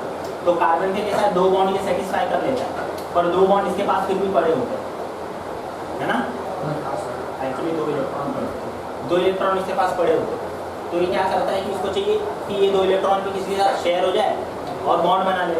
तो क्या करता है, पानी के अंदर का जो ये ऑक्सीजन है ना, इसको तोड़कर अपनी तरफ ले लेता है, तो क्या बन जाता है, ये कार्बन डाइऑक्साइड बन जाता है, और वाटर जो है, वाटर के अंदर से जो H2 है ये वापस से गैस बन के लिबरेट होता है। तो ये एक तरीके में से भी है जो हम लोग को हाइड्रोजन मिलती है, इसका भी प्रोडक्शन का तरीका। बोलो सर, मैंने सुना है अगर किसी पेशेंट को प्योर ऑक्सीजन दी जाए तो मतलब ज़्यादा मात्रा में, तो पेशेंट मर जाता है। हाँ, 80% से ऊपर दोगे तो मर जाएगा। मजाक नहीं करते, सच्ची? 80% से ऊपर दोगे तो मर जाएगा। ये इसका होता क्यों है ऐसा, इसका आंसर ना विपुल सर ज़्यादा अच्छा देंगे। क्यों विपुल सर ज़्यादा अच्छा देंगे? क्योंकि देखो उन्होंने एक बार बताया, हाँ, क्योंकि कैसा है, हेमोग्लोबिन जो कंपाउंड है वो ऑक्सीजन फिक्स करता है। अगर ऑक्सीजन की मात्रा ज़्यादा है तो फिक्स करेगा, और परमानेंट अगर ऑक्सीडेशन हो गया आयरन का परमानेंट ऑक्सीडेशन हो गया तो आयरन क्या हो जाएगा, वो यूजेबल नहीं हो जाएगा, बाद में ऑक्सीजन लेगा नहीं। ठीक है, अगर एक बार आयरन का ऑक्सीडेशन हो गया, मतलब हम लोग के ब्लड के अंदर जो खून के अंदर जो लोहा है उसका ऑक्सीडेशन हुआ, उसका ऑक्सीडेशन मतलब ब्लड का ऑक्सीडेशन होना अलग बात है, ब्लड के अंदर मौजूद आयरन का ऑक्सीडेशन होना अलग बात है। ठीक है, मतलब हम लोग के ब्लड के अंदर आयरन होता है, Fe होता है, Fe+2 या +3 स्टेट के अंदर बैठा हुआ, और जब तक ये +2 या +3 स्टेट के अंदर बैठा रहेगा तब तक ठीक है। पर अगर ये FeO2 बन गया अब ये तुम्हारे काम का नहीं है। अब ये क्या करेगा, तुम्हारी ऑक्सीजन फिक्स नहीं करेगा, ये सिर्फ और सिर्फ एक बोझ बन जाएगा। ठीक है, क्योंकि ये जैसे बढ़ते जाएगा ना, तुम्हारी ब्लड के अंदर जो ऑक्सीजन ट्रांसपोर्ट का लेवल है वो बढ़ते जाएगा, क्योंकि ये बढ़ते जा रहा है, ब्लड पूरी बॉडी के अंदर ऑक्सीजन घूमना कम होते जाएगा, क्योंकि ये क्या करता है, सिर्फ और सिर्फ ऑक्सीजन को फिक्स करने में हेल्प करता है। किस प्रोटीन का, हेमोप्रोटीन का। हेमोप्रोटीन के अंदर ऑक्सीजन फिक्स करने में ये हेल्प करता है, ऑल्दो ये केमिकली कुछ रिएक्ट नहीं करता, इट्स जस्ट हेल्प, ये कैटलिस्ट के जैसा काम होता है। 4 Fe एटम होते हैं एक हीमोग्लोबिन के अंदर, पता है, और एक हीमोग्लोबिन के अंदर लगभग 1 लाख to 2 लाख कुछ हेमोप्रोटीन्स होते हैं। एक हीमोग्लोबिन के अंदर लगभग इतने पता होते हैं। नहीं, तो कितने बताया आपने? सच्ची नहीं पता। और ये जो प्रोटीन्स होते हैं ये ऑक्सीजन फिक्स करते हैं, और फिर जब वो स्क्वीज होता है तो ऑक्सीजन लिबरेट होता है। अगर इसका ही ऑक्सीडेशन, इस आयन का ही ऑक्सीडेशन हो गया तो अब वो फिक्स करेगा क्या? नहीं, इसकी केमिकल प्रॉपर्टी अलग है, इसकी केमिकल प्रॉपर्टी अलग है। ज़्यादा ऑक्सीजन दो तो ये हो जाएगा, ये हो गया। कैसे होगा? मतलब क्यों? अब आयन की प्रॉपर्टी है ना वो। आयन की प्रॉपर्टी नहीं है, होगा कैसे, क्यों होगा, इसका आंसर मेरे ख्याल से देखो, अगर मेरे को हेलिकल प्रोटीन का स्ट्रक्चर होता एट प्रेजेंट मेरे पास तो मैं उसका आंसर दे पाता। अब मेरे पास हेलिकल प्रोटीन का स्ट्रक्चर नहीं है, काफ़ी कॉम्प्लेक्स होता है, हीमोप्रोटीन कर्व्ड होता है, अल्फा हेलिकल बीटा उसका हेलिकल होता है, और उस हेलिकल के हिसाब से उसके अंदर कितनी ऑक्सीजन फिक्स होगी ये डिपेंड है। अगर उसका स्ट्रक्चर कहीं ऑक्सीजन ट्रांसपोर्ट चेन रही उसकी आयरन तक आने वाली, तो वो आयरन तक आने से पहले रुक जाती है, क्योंकि हमारी एटमॉस्फेयर में इतना ऑक्सीजन का लेवल है नहीं कि इसको तक ऑक्सीडाइज कर जाए, इसको तक ऑक्सीडाइज कर जाए। ठीक है, तो उस वजह से चेन रुक जाती है। उसके वजह से ही हम लोग की हेमोप्रोटीन की जो लेंथ है, हेलिकल लेंथ है, वो यही डिसाइड करती है कि भाई कितना सारा ऑक्सीजन हम लोग का एक प्रोटीन के अंदर आएगा बिफोर ये ऑक्सीडेशन हो, ये ऑक्सीडेशन हो उससे पहले। तो लोग पता हुआ हेमोग्लोबिन लेवल तुम्हें पता होगा कहीं 14.2 होता है, किसी को बोलते हैं कि भाई एकदम 8 हो गया है, मतलब तुम्हारी हालत ख़राब हो गई है, 6 हो गया तुम्हारा हेमोग्लोबिन बहुत अच्छा, हाँ कम हो गया है। हीमोग्लोबिन लो हो गया। तो हीमोग्लोबिन लो हो गया मतलब क्या हो गया? तो एक एक जो हम लोग के जो सेल है, मेरी ड्राइंग अच्छी नहीं, हाँ सर, चलेगा सर। एक एक जो सेल होता है, ये जैसे सिकल सेल बनी एनीमिया जैसा लग रहा है, पर ये मैंने साइड व्यू बनाया, अगर उसको काटेंगे तो यहाँ प्रोटीन है। ठीक है, इसके अंदर सेल के अंदर आरबीसी के अंदर इसकी मात्रा कम रहती है। बहुत कॉम्प्लेक्स चीज़ है, बायो आसान नहीं है, बस ऐसा ही है। देखो मेरे से पूछ तो लोगे, उतना होल्ड करने की कैपेसिटी भी होनी चाहिए। मैं बता दूंगा, हमारी खोपड़ी में जाए नहीं जाए उसकी गारंटी मेरी नहीं। पूछो, इतना जम के डाउट पूछ सकते हो। नहीं सर, अभी आगे स्टार्ट कर देते हैं। तो आगे अभी सच्ची में start start कर करते हैं। क्योंकि सच्ची में 1 मिनट टाइम दे दिया। मेरे ख्याल से आज देखो ज़्यादा से ज़्यादा 3 या 4 पेज मुश्किल से होगा, 3 भी मुश्किल से होगा, 2 ही होगा। ऐसा मेरे को तो वो भी नहीं सर लगता। फिजिकल प्रॉब्लम में नहीं डाल सकती, छोड़िए उसको। कार्बन डाइऑक्साइड का क्या है साइंटिफिक किसका और ऑक्सीजन का इसमें में क्या है? क्या नाम सर किसका प्योर ऑक्सीजन। प्योर ऑक्सीजन का नाम मैंने क्यों बताया, मैंने वो बेटा बताया नहीं। देखो सिर्फ और सिर्फ नेसेंट वर्ड जुड़ जाता है। अगर आपको डाई स्टेट में है तो आप नेसेंट नहीं जोड़ेंगे, मोनो स्टेट में है तो आप नेसेंट जोड़ोगे। सिर्फ ओ होएगा तो नहीं, डाई स्टेट मतलब क्या होता है, ड्यूप्लेट स्टेट में हो। अगर H2 है तो इसको हाइड्रोजन बोलेंगे, H है नेसेंट हाइड्रोजन बोलेंगे। नया नेसेंट मतलब जो सिंगलेट स्टेट में हो उसको हम लोग नेसेंट कहते हैं, इसके लिए इस्तेमाल, ठीक है। सेम टू सेम ऑक्सीजन के लिए भी तुम इस्तेमाल कर सकते हो, ऑक्सीजन नेसेंट ऑक्सीजन, ठीक है। डिफरेंस क्या होता है, ये डाई स्टेट में होता है, ड्यूप्लेट इसके अंदर 2 ऑक्सीजन जुड़े होते हैं, इसके अंदर 2 हाइड्रोजन जुड़े हुए होते हैं, इसमें एक हाइड्रोजन और एक ऑक्सीजन। बस हम लोग जो ऑक्सीजन एब्जॉर्ब करने की कैपेसिटी हम लोग की डाई वाली एब्जॉर्ब करने की, मोनो वाली नहीं है। कभी ट्राई नहीं किया, देखेंगे। ठीक है, इस पे जाते हैं, थर्ड स्टेज पे जाते हैं। Carbon dioxide is removed by scrubbing with sodium arsenate solution. Sodium arsenate solution, arsenate, तो जनरली सोडियम होता है उसके अंदर, एरिसनेट मतलब ये Ar कंपाउंड होता है हमारा एक, और उसके साथ होता है O3। ये जो है ये तुम्हारा स्क्रबर है। अगर जितना भी इनऑर्गेनिक केमिस्ट्री के अंदर इनऑर्गेनिक सब्सटेंस या सॉल्यूशन बनते हैं, अगर उनकी स्क्रबिंग करना हो, उनको साफ करना हो किसी तरीके से, उनके अंदर से इम्प्योरिटी कम करना हो, तो हम लोग ये रिएजेंट का इस्तेमाल करते हैं, ठीक है। सोडियम एर्सेनेट याद कर लो, लिखना चलेगा छोड़, आगे चलो। टुडे जब major industrial production of hydrogen dihydrogen petrochemical, हाँ देखो सबसे ज़्यादा अभी आज की डेट के अंदर अगर हम लोग को सबसे ज़्यादा अगर कार्बन डाइऑक्साइड या हाइड्रोजन के सब्सटेंस मिलना है, हाइड्रोजन चाहिए, तो उसका सबसे मेजर जो प्रोडक्शन है हम लोग को कार्बन से ही मिलता है, ठीक है। Long form of carbon chain से ही हम लोग उसको निकालते हैं, क्योंकि long form of carbon chain के अंदर के देखो सबसे ज़्यादा हाइड्रोजन है, ठीक है। और ये चीपली अवेलेबल है, किसके फॉर्म में, क्रूड ऑयल के फॉर्म में। क्रूड ऑयल जब हम लोग प्यूरीफाई करते हैं तो हम लोग को ढेर सारी कार्बन की चेन्स मिलती है, उन कार्बन की चेन्स में से हम लोग क्या कर सकते हैं, हाइड्रोजन निकाल सकते हैं, और हाइड्रोजन की मार्केट में कीमत है, ठीक है। इंडस्ट्री बहुत यूज है, H2 का यूज बहुत है, CuRl क्या है? डी है RD क्रूड है भाई। क्रूड आपने कार्ड लिखा है वो इसका नहीं यार, मैं को इंग्लिश नहीं पढ़ाता हूँ, मैं केमिस्ट्री पढ़ाता हूँ, इसके लिए इंग्लिश ही पढ़ा देना सर आप। किसको पढ़ाया मैंने इंग्लिश बताओ पहले, ठीक। तो सिर्फ इसके लिए मैं इंग्लिश का टीचर हूँ, बाकी सबके लिए केमिस्ट्री। CURD। चलो छोड़ो, मेरे बात पर नहीं, मेरे लिखे हुए पर नहीं, मेरे बोले पर ध्यान दो। मैं क्या होगा कि कार्बन चेन देखो सबसे ज़्यादा अवेलेबल है, पेट्रोल निकाल रहे हैं हम लोग धपा धमाया।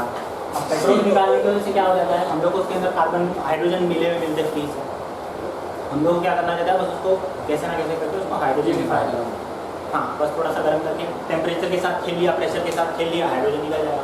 और हाइड्रोजन क्या निकलने की वजह से क्या होता है, ये जो हाइड्रोजन है ना, ये आपको कंपैरेटिवली चीप पड़ता है इलेक्ट्रोलिसिस प्रोसेस या जिंक वाली प्रोसेस। ये वाला जो हाइड्रोजन है, यहाँ से जो निकला हुआ हाइड्रोजन है, कंपैरेटिवली आपको बहुत सस्ता पड़ता है इन लोग से। कौन कौन सी प्रोसेस, वो इलेक्ट्रोलिसिस वाली ले लो या ये ले लो, क्योंकि इलेक्ट्रोलिसिस करने के लिए इलेक्ट्रोलिसिस बहुत आसानी से हो जाता है, पर प्योर वाटर करना बहुत मुश्किल है। Distilled water. हाँ, डिस्टिल वाटर बड़ा मुश्किल होगा, तो उसमें एनर्जी बहुत ज़्यादा चली जाती है, तो ओवरऑल उसका प्रोडक्शन कॉस्ट बढ़ जाता है, ठीक है। कॉमर्स आ रहा है थोड़ा सा, ओवरऑल प्रोडक्शन कॉस्ट बढ़ जाता है, इसके लिए सस्ता कौन सा है, हम वही लेंगे, ठीक है। तो सस्ता हाइड्रोजन कहाँ से मिलेगा? इसमें से मिलेगा, क्रूड ऑयल से। ठीक है, क्रूड ऑयल से सस्ता हाइड्रोजन मिलेगा, फिर उसको हम लोग पेंट इंडस्ट्री में इस्तेमाल होता है हाइड्रोजन का, सरफेस को चमकाने के लिए, क्लीन करने के लिए, केमिकल रिएक्शंस के अंदर बहुत सारे केमिकल प्रोडक्ट बनाना है ना, रोड बनाने के लिए हाइड्रोजन, गैस इंडस्ट्री के अंदर गैसोलीन अगर हम लोग को बनाना है, ठीक है, इथेन मीथेन प्रोपेन अगर उसकी कंबशन बनाना है, रॉकेट्स भेजना है हम लोग को, ठीक है, उसके अंदर कहाँ क्या इस्तेमाल होगा? तो हाइड्रोजन इस्तेमाल होगा। हाँ। तो हाइड्रोजन के देखो यूज़ बहुत, आगे हम लोग प्रॉपर्टी के बाद हम लोग उसका ना फिजिकल प्रॉपर्टी के बाद हम लोग उनका यूज़ ही देखने वाले हैं। फिजिकल प्रॉपर्टी क्या आता है डायहाइड्रोजन की? 4 लाख में तो है। नहीं बच्चा, वो फिजिकल प्रॉपर्टी अच्छी खासी है, ठीक है। देखो उसमें वही बोला है, पेल ब्लू कलर की फ्लेम निकलती है, मैंने पहले बोला था अगर कंबस्ट करेंगे तो नॉन पोलर वाटर के अंदर सॉल्युबल है, ये इनसॉल्युबल है गैस, और सिंपल सी बात है, हवा से हल्की होती है हाइड्रोजन गैस। सर इसके ये लिए- कलरलेस बोल रहे हैं हाइड्रोजन को। हाँ कलरलेस, हाइड्रोजन कलरलेस होती है, पर जब जलती है तो फ्लेम ब्लू आती है, मैंने ये बोला, मैंने ये बोला ना जलाएंगे हम लोग सब थोड़ा अच्छा सर, तो आग लगाएंगे। अगर डायहाइड्रोजन अगर कलरलेस है, टेस्टलेस है, ऑर्डरलेस है, तो नेचुरल हाइड्रोजन कलरलेस वो भी ऐसी है, सेम। बोलना कुछ चाहिए, खास फर्क नहीं पड़ेगा। बोलना चाहिए ना नेचुरल भी ऐसी है। अब नहीं बोला, मैं क्या करूँ क्योंकि नेसेंट नेचुरली प्रेजेंट नहीं होता, इसके लिए उसके बारे में हम लोग बात नहीं करते, और नेसेंट डायरेक्टली मिलता भी है ऐसा भी कोई हमारे पास प्रूफ नहीं है। हम लोग केमिकल, जब हम लोग केमिकल प्रोसेस करते हैं तो हम लोग ऐसा रिएजेंट डाल देते हैं, हाइड्रोजन भी डाल देते हैं, और ऐसे रिएजेंट डाल देते हैं जो हाइड्रोजन को ब्रेक करके कार्बन के साथ जोड़ देते हैं। उसमें हमको पता नहीं चलता कि नेसेंट हाइड्रोजन कहाँ कब बनी और जुड़ भी गई, ठीक है। रिएक्शन का मतलब बहुत जल्दी रहता है। हाँ, क्विक रिएक्शन, क्योंकि देखो एक प्रोटॉन है और साथ में एक इलेक्ट्रॉन है, तो काफ़ी अनस्टेबल स्ट्रक्चर है। तो वो अनस्टेबल जो स्ट्रक्चर होता है उसको कहीं ना कहीं स्टेबिलिटी मिलती है। स्टेबिलिटी कैसे मिलेगी? जब दूसरे आइटम के साथ बॉन्ड बना लेगा, ठीक है, तो बस बॉन्ड बना लेता है। केमिकल प्रॉपर्टी जाते हैं, रिएक्शन विथ मेटल्स, हाइड्रोजन जो रिएक्शन करता है मेटल के साथ तो क्या बनाता है? NaH। Na मतलब क्या? हमारा सोडियम मेटल है, H हाइड्रोजन जुड़ रहा है, NaH बना रहा है हम लोग का, सिंपल सा रिएक्शन है।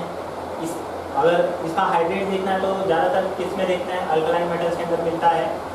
अल्कलाइन मेटल मतलब कैल्शियम, स्ट्रॉन्शियम, ये सब फर्स्ट वाला सीरीज। तो उनके अंदर की जो है हमको क्या मिलती है? हाइड्राइड्स मिलते हैं, जैसे लिथियम हाइड्राइड LiH। लिथियम भी हाइड्राइड के फॉर्म में ही मिलता है। एक बात बता दो, जो फर्स्ट ग्रुप के एलिमेंट होते हैं ना, ठीक है, अगर इनको प्योर स्टेट में अगर हम लोग इनका एक्सट्रैक्शन करना है तो इनके ये किस तरीके से इम्प्योर फॉर्म में प्रेजेंट है? तो ये हाइड्राइड्स के फॉर्म में ही प्रेजेंट है। कुछ चीज़ें होती हैं जो ऑक्साइड्स के फॉर्म में प्रेजेंट रहती है, और कुछ चीज़ें हाइड्राइड्स के फॉर्म में प्रेजेंट रहती है। हाइड्राइड्स मतलब समझ लो LiH के फॉर्म में मिलेगा हमको, लिथियम ऐसे नहीं मिलेगा। लिथियम किसके साथ मिलेगा? H के साथ। जबकि आयरन उसका ऑक्साइड्स मिलेगा, ठीक है, वो ऐसे नहीं मिलेगा। H के साथ रेयर मिलता है, मतलब लगभग ना के बराबर। इससे जो सेकंड और जो ओर मिलता है Fe का, वो सल्फाइड्स के साथ मिलता है, या ऑक्साइड्स या सल्फाइड्स मिलता है। किसके मामले में? जो हम लोग के एलिमेंट D ब्लॉक है, ठीक है, S ब्लॉक एलिमेंट के साथ में हाइड्राइड्स के फॉर्म होता है। याद रखो, ऐसे छोटी सी चीज़ है, वैसे ऐसा कोई पूछेगा नहीं ये सब चीज़ें, पर जनरल नॉलेज ऐसा होना चाहिए मेरे मामले में तो बहुत। चलो आगे चलो।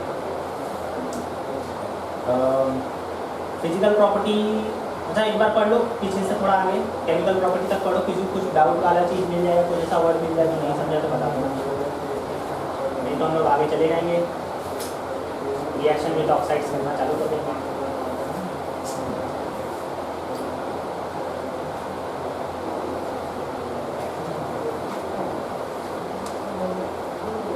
सर हेलिक्स का होता है। हेलाइट्स, हेलाइट्स मतलब क्या होता है? हम लोग का जो ग्रुप 17 एलिमेंट है उनको हम लोग हेलाइट्स बोलते हैं। उसमें क्या होता है? फ्लोराइड होता है, क्लोराइड होता है, आयोडाइड होता है, ठीक है, ब्रोमाइड होता है, हेलोजन ही ना, तो ये सब हेलोजन ही। और हलाइड्स मतलब इनके जब हाइड्रोजन के साथ कंबाइन करते हैं तो वो हैलाइड्स हो सकते हैं।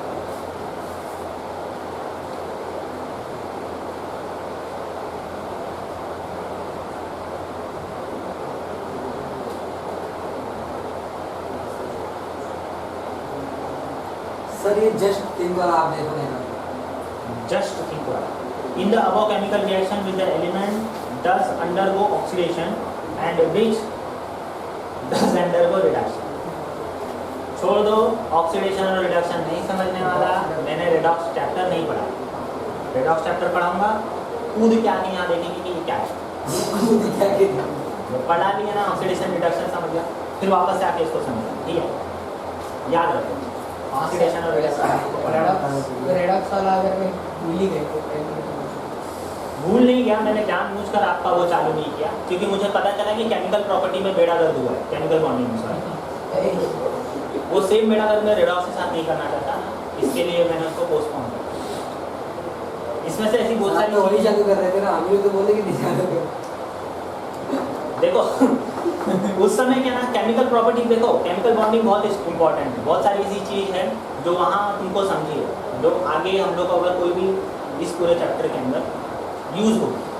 मैं डायरेक्ट 8th चैप्टर नहीं चालू कर सकता जब तक आपका 5th ना कंप्लीट हो। रेडॉक्स को मैं कुछ समय तक छोड़ सकता हूँ कि रेडॉक्स उतना मतलब वो नहीं इम्पॉर्टेंट नहीं। 10th में हो गया। और केमिकल बॉन्डिंग में को इसके लिए भी चालू करना था क्योंकि आपको श्रीवास्तव सर का कुछ समझ में नहीं आता, ऊपर से जाता, ठीक है। जब वो बताएं कि भाई लोन पेयर क्या होता है, आपको पता ही नहीं लोन पेयर क्या होता है, ठीक है। वो अपने तरीके से बताते सर। सर अपनी तरफ से बताने की कोशिश करेंगे, क्यों करेंगे कि उनको भी पता है कि बच्चों का नहीं हुआ है, ठीक है। तो उसके वजह से वो अपनी तरीके से बताते हैं कि भाई लोन पेयर ऐसा, उसके अंदर लोन वो ज़्यादातर देखा जाए तो आपको लोन पेयर के रिएक्शन बताएंगे, ठीक है। मैं जो हूँ लोन पेयर क्या है मैं वो बताऊँ, तो 5th चैप्टर इसके लिए इंपॉर्टेंट है। आपको पूरी केमिकल बॉन्डिंग जो कोवेलेंट बॉन्ड कैसे होता है या आयनिक बॉन्ड कैसे फॉर्म होता है वो आपको जब तक आप वो पढ़ेंगे नहीं तब तक समझता नहीं। इसके लिए मैंने उसको स्टार्ट किया, रिस्क था करना पड़ा, ऑप्शन नहीं था, ऑप्शन। चलो हो गया, किसी कुछ डाउट अभी तक नहीं मिला, ठीक है। डू यू नो, आगे बढ़ जाते हैं।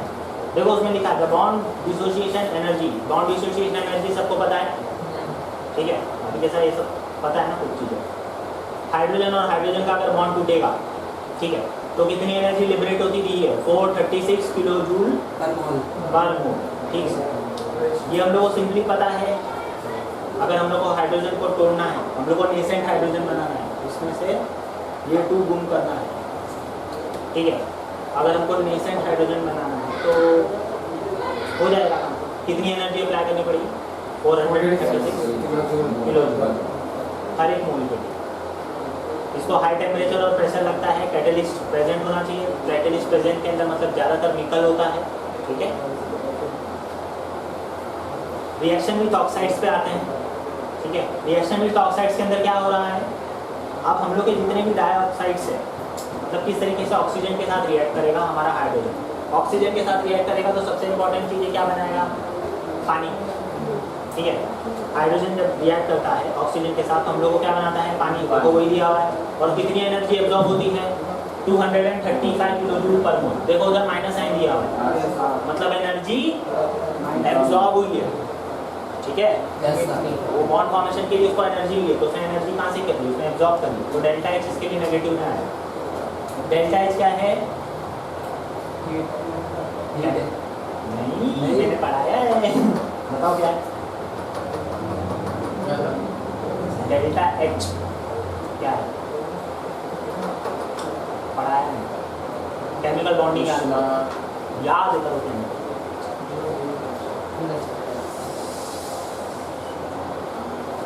बॉन्ड फॉर्मेशन एनर्जी ना कर दो। हाँ सर, क्या हो गया, चालू क्या है, हाँ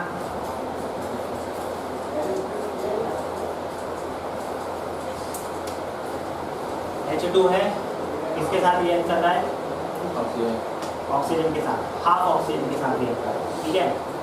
तो क्या देगा वो, नहीं मैं हाफ आधा ऑक्सीजन लूँगा मेरी सर यहाँ पे लाइट ठीक है। तो मेरे को क्या बनेगा H2O बनेगा, ठीक है।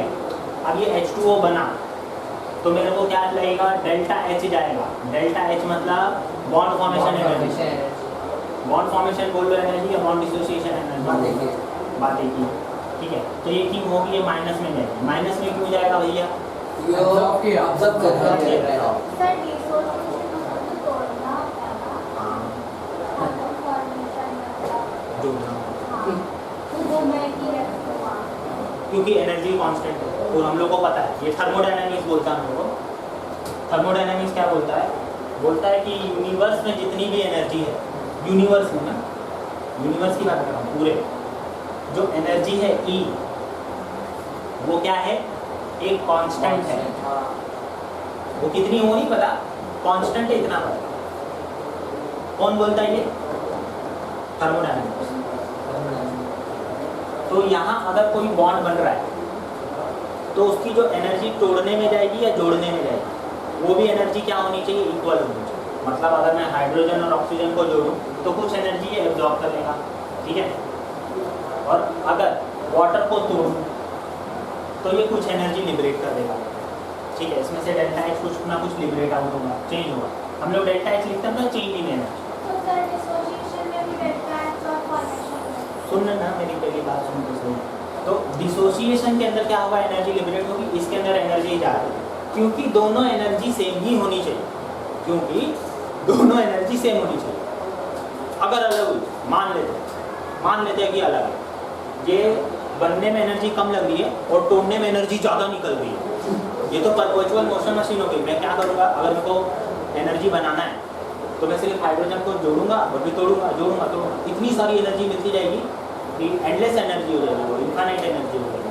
पर ऐसा होता है तो स्ट्रेट फॉरवर्ड ये दोनों क्या होंगे, इस टाइम पे एनर्जी खत्म हो इक्वल। जाएगी। अब बता कि डिसोसिएशन और एनर्जी और फॉर्मेशन एनर्जी इक्वल क्यों नहीं होती? क्योंकि सर उतना एनर्जी जाता है ना, जोड़ने में भी और तोड़ने में भी ना। अभी कैसे बोली समझ गया?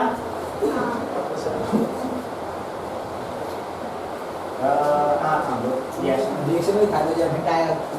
ठीक है, 235 लग रहा है। अब इसके अंदर देखो, हाइड्रोजन जो हम लोगों ने गैसेस स्टेट में लिया है, ऑक्सीजन जो हमने गैसेस स्टेट में लिया है, ठीक है। हम लोग को वाटर फॉर्मेशन हो रहा है। अगर जिसके पास बुक है, अगर बुक के अंदर करेक्शन है, हाफ दिया तो ठीक है। मेरे पास पीडीएफ है, उसके अंदर थोड़ा मिस्टेक है, हाफ नहीं दिया। तो आप होना चाहिए ना। देखो, ऑक्सीजन के 2 मॉलिक्यूल है, हाइड्रोजन के 2 मॉलिक्यूल। तो ऑक्सीजन के 2 मॉलिक्यूल, एक ऑक्सीजन सिर्फ और सिर्फ 2 हाइड्रोजन के साथ रिएक्ट करेगी और एक वाटर मॉलिक्यूल बनाएगी। एक ऑक्सीजन एटम 2 हाइड्रोजन एटम के साथ रिएक्ट करेगा और एक वाटर मॉलिक्यूल बनाएगा। तो एक ऑक्सीजन कहाँ गया? वो गलत लिखा, वहाँ क्या आएगा, हाफ। O2 के पहले लिखो हाफ, 1/2 लिखो, तो रिएक्शन ओवरऑल राइट हो जाएगा, ठीक है। इसके लिए मैंने हाफ लिखा।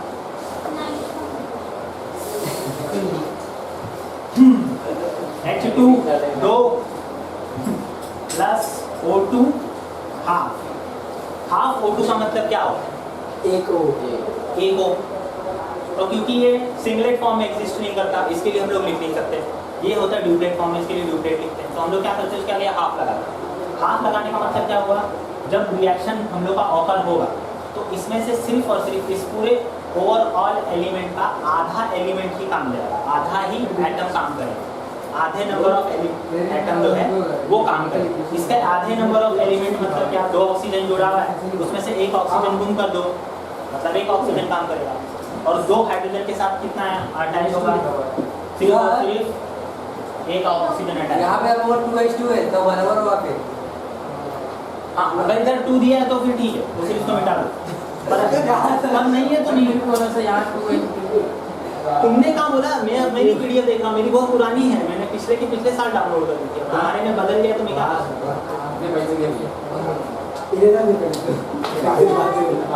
मैंने वही देखा पड़ेगा।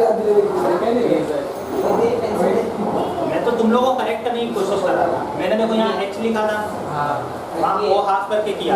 इधर तुम ना मुझे बता रहे हो 2 है, तो फिर ठीक है, चलेगा, नो प्रॉब्लम। लॉजिक समझो। धन्यवाद। चलो आगे चलते हैं। अब मैंने हाइड्रोजन मार दिया है। हेलोजन के साथ रिएक्शन कैसा होगा? देखो हेलोजन क्या होते हैं, हम लोग के कौन से एलिमेंट होते हैं, मैंने बताया जनरली ये वाले, ठीक है। Thank you. अब इनके साथ रिएक्शन क्या होगा? गैसेस स्टेट बना दो, ये प्रसाद ठीक है। हेलोजन जनरली क्या करते हैं, मतलब ये जो क्या नहीं समझा भी?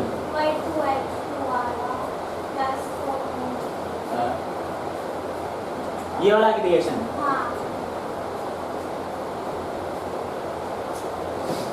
देखो अगर ये रिएक्शन है ना, तो अगर इसको बैलेंस करना है परफेक्टली, अगर इसको बैलेंस करना है, अगर यहाँ 2 नहीं होता सर इधर भी 2:1 बना उधर हुआ 2:2 आएगा ना। हाँ सर। ठीक है, तो फिर ये रिएक्शन बैलेंस, रिएक्शन बैलेंस समझो क्या होता है। इस लाइन के, ये रिएक्शन लाइन बोलते हैं हम लोग, इसके इस तरफ नंबर ऑफ मॉलिक्यूल सेम होने चाहिए और इधर भी नंबर ऑफ मॉलिक्यूल सेम, मतलब जो एटम है वो सेम होने चाहिए, ना कम होनी चाहिए ना ज़्यादा चाहिए। इसको हम लोग बोलते हैं केमिकल, जो इक्वेशन है उसको बैलेंस कर बैलेंस करना। ये आपको 10th में सिखाया गया था, यस सर। ठीक है। तो अगर हम लोग केमिकल इक्वेशन को बैलेंस करते हैं ना, कैसा होता है, जितने नंबर ऑफ एटम यहाँ हैं उतने ही नंबर ऑफ एटम यहाँ होने चाहिए, हमारा रूल है। तो यहाँ कितने हैं टोटल हाइड्रोजन के एटम? 4, ठीक है, उसको दिमाग में रखो। ये कितने हैं, ऑक्सीजन कितना है? 2, उसको दिमाग में रखो। टोटल ओवरऑल एटम कितने हो गए? 6। तो एक रिएक्शन के उस तरफ भी मुझे 6 एटम होने चाहिए। अभी देखो यहाँ 2 लिखा हुआ है, 2 के साथ जिसका मल्टीप्लिकेशन होता है नीचे वाले नंबर का, बाजू वाले नंबर के साथ इसका मल्टीप्लिकेशन होता है, तो कितने हो जाएंगे? 4। तो 4 हाइड्रोजन हो जाएंगे, ठीक है। और इसके साथ भी उतने नंबर बता मतलब जितना ऑक्सीजन है ये सीधा ज़्यादा उसको बताएगा, ये वाला नंबर उसको बताएगा। तो 2 ऑक्सीजन है, तो 2 ऑक्सीजन प्लस 4 हाइड्रोजन, मतलब 6 हो गए। तो रिएक्शन के इस तरफ भी 6 है, रिएक्शन के इस तरफ भी 6 है, तो ये इक्वेशन बैलेंस हो। यहाँ मैंने 2 बाद में लिखा इनके कहने पर, और ये यहाँ से हाफ मिटाया, वहाँ 2 लिखना भूल गया था, बस वो मेरी गलती है, ठीक है। रिएक्शन अभी बैलेंस दिख रहा है? हाँ। अभी समझा कि ये क्या हो रहा है? पक्का? और कुछ देखिए आज क्या होगा। हेलोजन के साथ रिएक्शन देखो सिंपल है, ये हाइड्राइड्स बनाएंगे हेलोजन का। हेलोजन के हाइड्राइड्स मतलब इसके आगे बस कुछ नहीं, एक H ऐड होगा, ठीक है। बन गए हाइड्राइड्स। हाँ हाइड्राइड्स बन गए ना, हेलोजन के हाइड्राइड्स बन गए। अरे सर इसमें मैं पढ़ो ना, इसमें फ्लो मुझे कुछ समझ नहीं आया। Fluorine last second third line. Last है, in the respect of dihydrogen resemble to alkaline metal which also react with halogen to अरे फॉर्म वो नहीं, हलाइड्स। रिएक्शन के ऊपर वाला। ये बात करने वाला ना। हाँ, the vigorous of reaction is dihydrogen हाँ। decreases with increase the atomic number and halogen। क्या नहीं समझ में आ रहा है? नहीं तो मुझे आप बताओ तो अच्छे से। रिएक्शन क्या होता है? एक तो विगरस रिएक्शन होता है। देखो ये जितने भी क्लोरीन हो या आयोडीन हो, ये काफ़ी खतरनाक रिएक्शन करते हैं। इनको कहीं ना कहीं से इलेक्ट्रॉन चाहिए होता है, ठीक है, कैसे भी इलेक्ट्रॉन चाहिए होता है। तो हाँ, तो ये और हाइड्रोजन क्या है? हाइड्रोजन के पास इलेक्ट्रॉन है, वो भी एक ही, और प्रोटॉन भी बेचारा सिंगल है, उसकी ताकत भी नहीं है। छीन लो इलेक्ट्रॉन, ये लोग छीन लेते उसका इलेक्ट्रॉन। अरे नहीं सच्ची में छीन लो, तो ये इलेक्ट्रॉन छीन लेता है। कौन?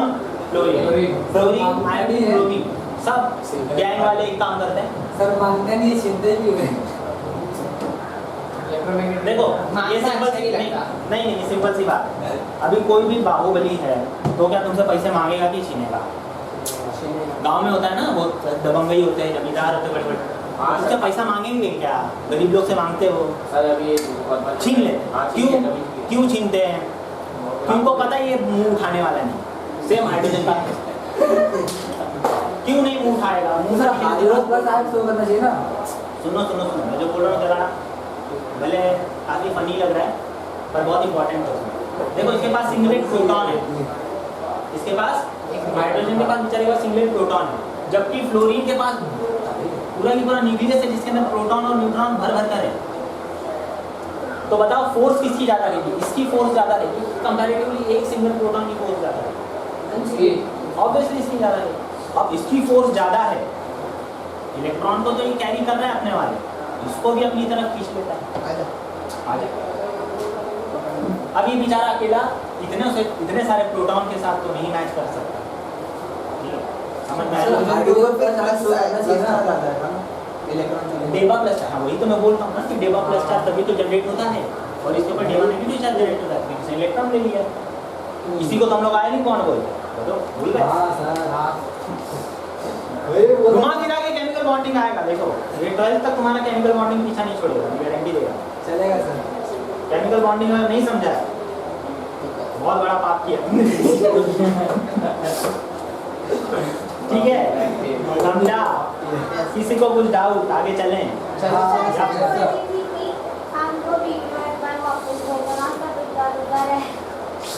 ठीक है चलें। उसका सर पूरा सब प्लेलिस्ट बनाइए। हाँ, प्लेलिस्ट बनाइए। अरे प्लेलिस्ट एक्चुअली ना सुनो, हमारे उसमें अगर आप चैनल पे जाओगे ना तो चैनल के ऊपर सिर्फ एक ही प्लेलिस्ट दी हुई है, कैपिटल में लिखा हुआ है 11 केमिस्ट्री पूरा कैपिटल में, उस पर क्लिक करो, मेरा सुशील सर का सबका लेक्चर मिल जाएगा उसमें। बस आप थोड़ा नीचे स्क्रॉल डाउन करो, मेरा लेक्चर बहुत बाद में आएगा, पहले सब सुशील सर का आएगा, मेरा लेक्चर बहुत डीप डाउन आएगा।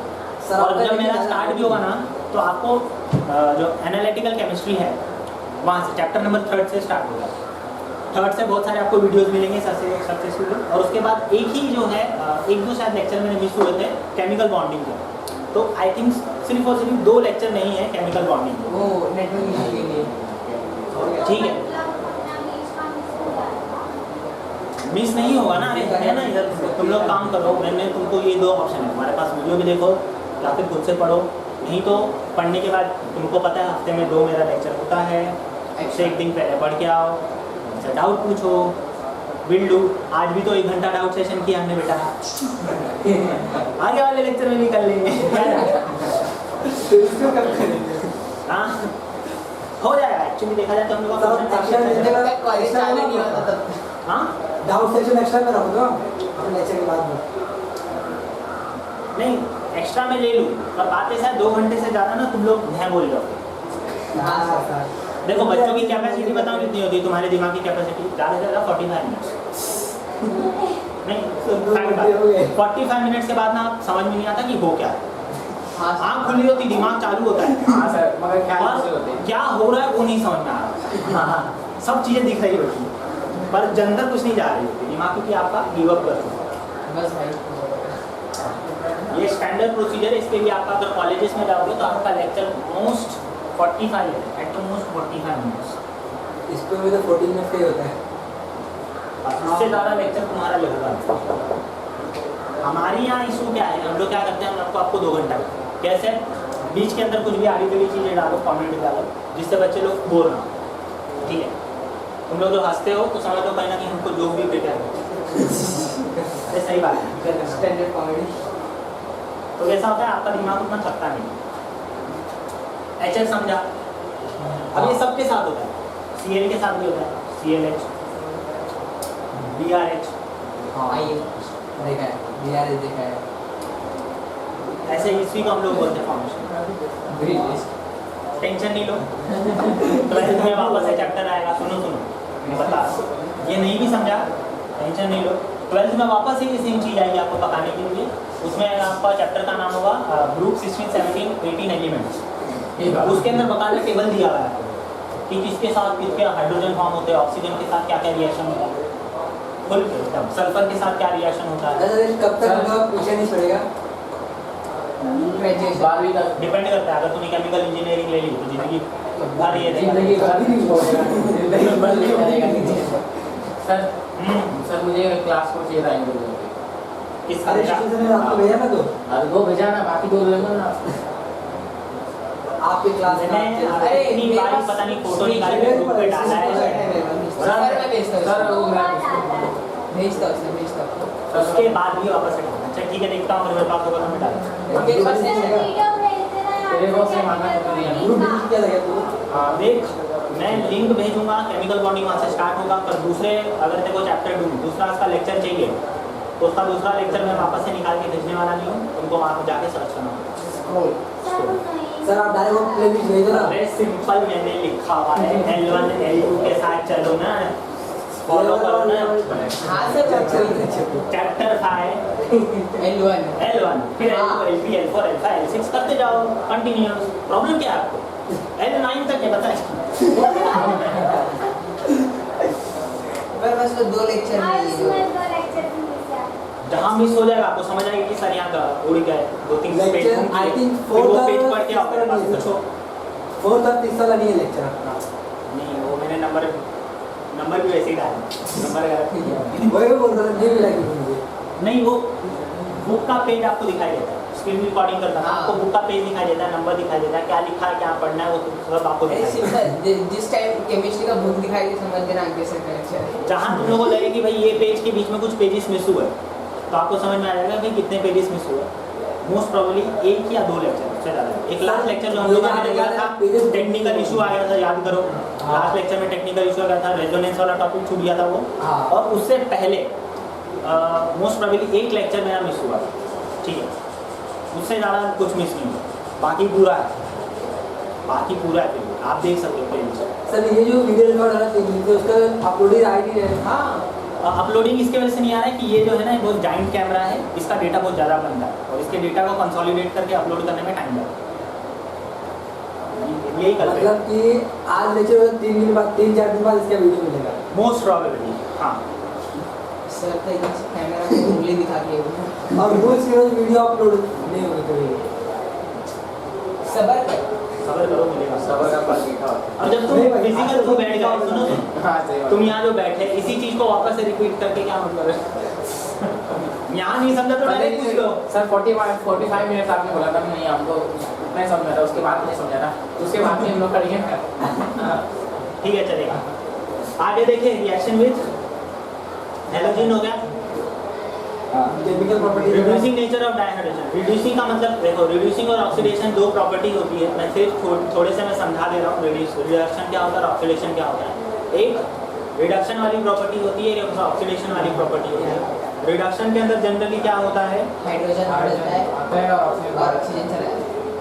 पता है? हाँ सर 10 में था ना, 10 था सर। Very good। तो ऑक्सीजन की जरूरत। हाँ बस समझ लो ये वही हो रहा है। वो दो देखो सब साथ में होते हैं ना। हाँ, रेडॉक्स वाले सब साथ में होता है। जहाँ कहीं ऑक्सीडेशन हो रहा है तो कहीं ना कहीं रिडक्शन हो रहा है, हाँ और कहीं ना कहीं अगर रिडक्शन हो रहा है तो कहीं ना कहीं ऑक्सीजन। सर 10th में एक और टॉपिक है कोई, उसका मुझे नाम याद है। इन दोनों के अलावा लास्ट में इसका कुछ टॉपिक था इसके बारे में, दोनों मिक्स अप थे उसमें। हाँ चलिए। मैं रेडॉक्स रिएक्शन ही था, पागल उसमें मिक्स अप ही हो गया। उसमें रिएक्शन भी होता है, ऑक्सीडेशन भी। हाँ सुनो आगे देखो, तो नीचे देखो, अब इसकी रिड्यूसिंग प्रॉपर्टी दी गई। रिड्यूसिंग प्रॉपर्टी का मतलब क्या हो जाएगा, ऑक्सीजन जाएगा और हाइड्रोजन आएगा। देखो वही हो रहा है, इसके अंदर कॉपर ऑक्साइड है, आयरन ऑक्साइड है। कॉपर ऑक्साइड और आयरन ऑक्साइड के साथ रिएक्शन हो रहा है हाइड्रोजन का। उसके अंदर क्या हो रहा है, वो ऑक्सीजन को निकाल ले रहे हैं, उसका पानी बना दे रहे हैं। ऑक्सीजन को हाइड्रोजन के साथ कंबाइन होकर पानी बन रहा है, और जो हमारा कॉपर है वो सॉलिड फॉर्म में फॉर्म में आ गया। ये सिंपली कैसे होता है, अगर हमारे पास फेरिक ऑक्साइड है FeO3 है, नहीं तो क्यूप्रिक ऑक्साइड है CO3 है, इनको हम लोग हीट करते हैं, ठीक है, इनको हम लोग गर्म करते हैं in presence of oxygen, sorry hydrogen, presence of hydrogen के अंदर हम लोग इनको हीट करते हैं। तो क्या होता है, ये सॉलिडिफाई हो जाते हैं। क्या हो जाता है, ये सॉलिडिफाई हो जाते हैं। कार्बन मतलब हम लोग को कॉपर की प्लेट मिल जाएगी, वैसे ही आयरन की प्लेट भी मिल जाएगी, और ऊपर से हम लोग को पानी इवेपोरेट हो जाएगा। वाटर फॉर्मेशन के अंदर इवेपोरेट बन के वाटर वेपर बन के निकल जाएगा, और हम लोग को प्योर कॉपर और या प्योर Fe मिल जाएगा। और यहाँ क्या हुआ, रिडक्शन रिएक्शन का ही पहला एग्जाम्पल था। इसके अंदर हाइड्रोजन जो है एज अ रिड्यूसिंग एजेंट काम कर रहा है और ऑक्साइड्स को निकाल दे रहा है, ठीक है। रिड्यूस किसको कर रहा है, CO2 को रिड्यूस कर रहा है, ठीक है, उनके अंदर से ऑक्सीजन निकाल, और खुद क्या हो रहा है, ऑक्सीडाइज हो रहा है, ठीक है। रिड्यूसिंग एजेंट मतलब क्या होता है, एक अच्छा ऑक्सीडाइजर होता है, ठीक है। जो किसी चीज़ को रिड्यूस करता है वो खुद अपने आप में ऑक्सीडाइज होता है। कॉपर वाले एग्जांपल में देखो, जो कॉपर के अंदर से ऑक्सीजन है वो ले लेगा, ये कॉपर है, ये ऑक्सीजन है, और यहाँ हाइड्रोजन। तो हाइड्रोजन जब ये रिएक्शन बन रहा है तो हम लोग को क्या आ रहा है, कॉपर सॉलिड आ रहा है, ठीक है, और हमको क्या आ रहा है, H2O आ रहा है। अब इधर देखो, हाइड्रोजन का क्या हुआ, ऑक्सीडेशन हुआ। ध्यान से सुनना, हाइड्रोजन का क्या हुआ, ऑक्सीडेशन हुआ। और कॉपर का रिडक्शन, कॉपर का क्या हुआ, यहाँ हमारा रिडक्शन हुआ। पर हाइड्रोजन H2 क्या ऐसा एक्ट कर रहा है, एज अ रिड्यूसिंग एजेंट। ये क्या है, रिड्यूसिंग एजेंट है। किसको रिड्यूस कर रहा है ये, ठीक है, रिड्यूस किसको कर रहा है ये, और खुद क्या हो रहा है, ऑक्सीडाइज हो रहा है। तो कोई भी ऐसा एलिमेंट जो रिड्यूस प्रॉपरली हो, ठीक है, अगर वो रिड्यूसिंग, हम लोग बोल रहे हैं कि वो रिड्यूसिंग एजेंट है, तो मतलब वो खुद पहले ऑक्सीडाइज होगा प्रॉपरली, तभी वो रिड्यूसिंग एजेंट कहेगा। ठीक है, ये होता है हर एक रेडॉक्स रिएक्शन ऐसा है। रेडॉक्स का देखा जाए तो ये बेसिक फंडामेंटल आइडिया है, समझा ना। मतलब चैप्टर नंबर 8 पढ़ाने की जरूरत नहीं है रेडॉक्स रिएक्शन, समझ गया ना। ये तो रेडॉक्स रिएक्शन था, दूसरे भी टॉपिक है, ये तो बेसिक था, आगे एडवांस आगे देखेंगे ना। ठीक है, आगे चलते हैं। कहाँ गए, पीबी के साथ भी दिया, पीबी एक्वस। देखो पीबी एक्वस मतलब क्या, हम लोग का लेड ना, हाँ पीबी मतलब लेड ही होता है। तो लेड के अंदर क्या हो रहा है, हाँ अब मजा आएगा,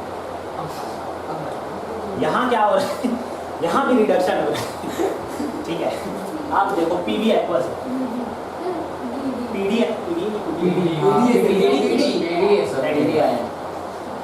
इसके अंदर क्या है, +2 चार्ज है, ठीक है। एक्वस स्टेटमेंट, एक्वस मतलब क्या, लिक्विड टाइप, सर बहने वाला। सर ये अपना जो बैटरी है उसमें भी लाइट होता है ना, इन्वर्टर में। हाँ, तभी तो लेड सल्फाइड बनता है, और सल्फ्यूरिक एसिड के साथ रिएक्ट करके लेड सल्फाइड बनाता है, तो डिस्चार्जिंग हो रहा है। लेड सल्फाइड का रिएक्शन उल्टा हो गया, सल्फ्यूरिक एसिड बन रहा है और लेड वापस से चिपक रहा है एनोड को। सर लिक्विड चार्जिंग हो रहा है, इसमें भी लिक्विड फॉर्म में होता है। 12th का भी पढ़ाने का टॉपिक था, ठीक है। अरे सुनो, इधर हाइड्रोजन है, हाइड्रोजन कैसा भैया, ओ गैस फॉर्म जी, ठीक है। अब क्या होगा, इसके पास इलेक्ट्रॉन है, इसके पास इलेक्ट्रॉन की कमी है, ये इसका इलेक्ट्रॉन छीन लेगा।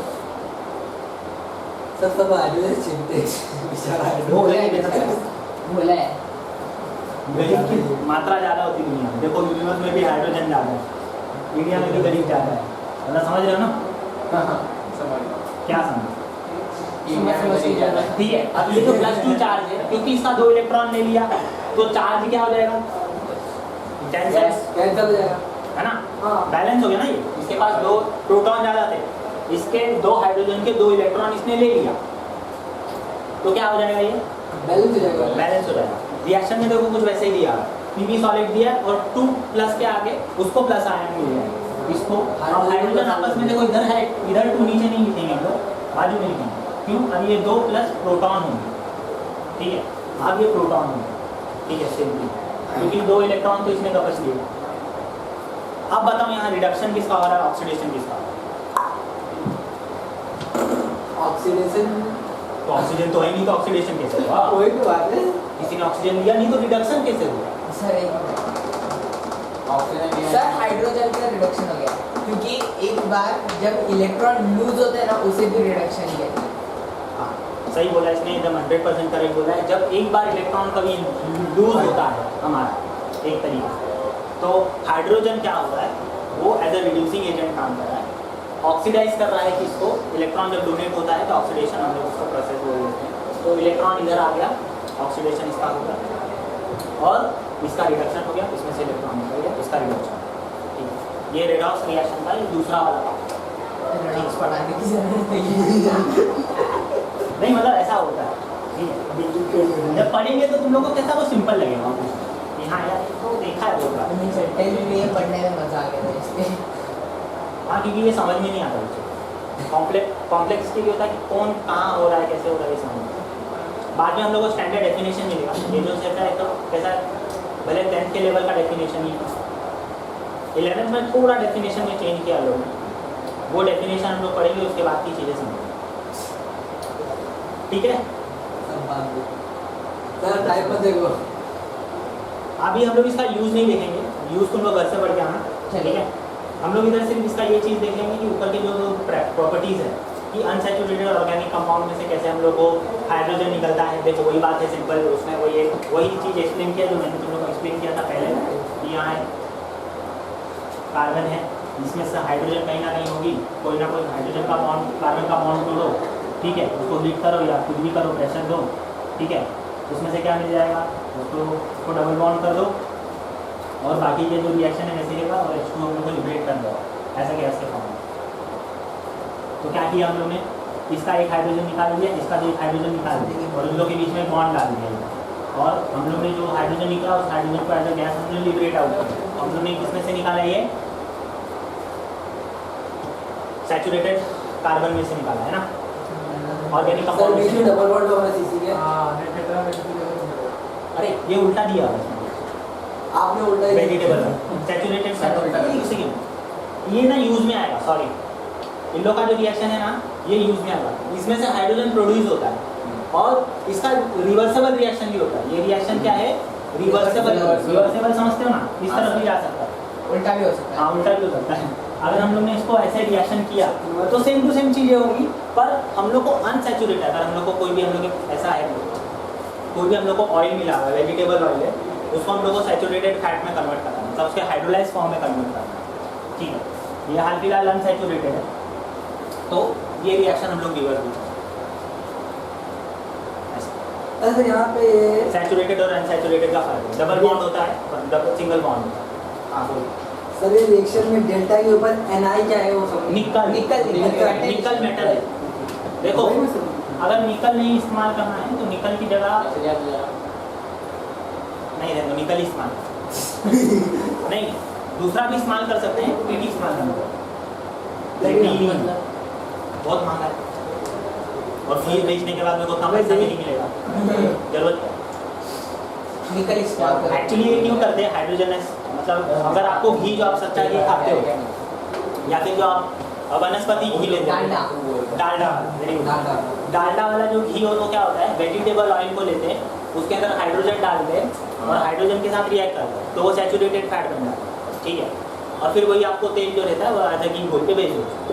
उसमें क्या करते हैं, उसके अंदर निकल इस्तेमाल करते हैं और थोड़ा सा टेम्परेचर लगता है और हाइड्रोजन लगता है। अब घी का मार्केट इंडिया में बहुत ज़्यादा है, नकली घी क्या काम आता है ना, तो इसी तरीके से वो काम कर रहा है। 38 डब्बे पड़े सर, 3 के 15 किलो के। कौन सा वाला घी आपको होता है, डालडा कौन सा घी आपको डालडा से नेचुरल या फिर ये आर्टिफिशियल? आर्टिफिशियल अभी जो बनाया ना वो डालडा आर्टिफिशियल हर चीज़ नुकसानदायक है सर। नहीं ज़्यादा मात्रा में मैं इस समय तुम लोग से कॉन्ट्राडिक्ट कर रहा हूँ, असली घी ज़्यादा हार्मफुल क्योंकि वो एनिमल फैट, ले असली घी एनिमल फैट होने की वजह से ज़्यादा हार्मफुल है कंपैरेटिवली। ये डालडा घी ज़्यादा हार्मफुल नहीं होता है क्योंकि ये बॉडी में जाके काफ़ी आसानी से डाइजेस्ट हो जाता है, जबकि हमारा जो एनिमल फैट वाला होता है, एनिमल फैट वाले के अंदर नाइट्रोजन की भी चेन होती है, नाइट्रोजन की बेस पेयर्स होते हैं बहुत सारे। अगर नाइट्रोजन लगा हुआ होता है तो उसकी वजह से क्या हो जाता है, ये इजीली इसको इस बॉडी को इसको डिसइंटीग्रेट करने के लिए, इसको तोड़ने के लिए ज़्यादा एनर्जी डालनी पड़ती है। डेल्टा एच ज़्यादा जाता है बॉडी सोर्सेज, इसमें डेल्टा एच ज़्यादा नहीं जाता है, इसमें डेल्टा एच कम जाता है और ये डिसोसिएट हो जाता है क्योंकि इसमें हम लोग नाइट्रोजन डाल नहीं रहे, तो 100% क्या है, हाइड्रोजन और कार्बन है। इसमें क्या है, क्योंकि एनिमल फैट है तो नाइट्रोजन मानो या ना मानो आएगा। ठीक है, एनिमल्स के अंदर क्या होता है, नाइट्रोजन कंटेंट ज़्यादा होता है, तुम लोग मानो, तो उसके वजह से इसको तोड़ना एनिमल फैट को बड़ा मुश्किल होता है बॉडी नहीं खाने का। नहीं असली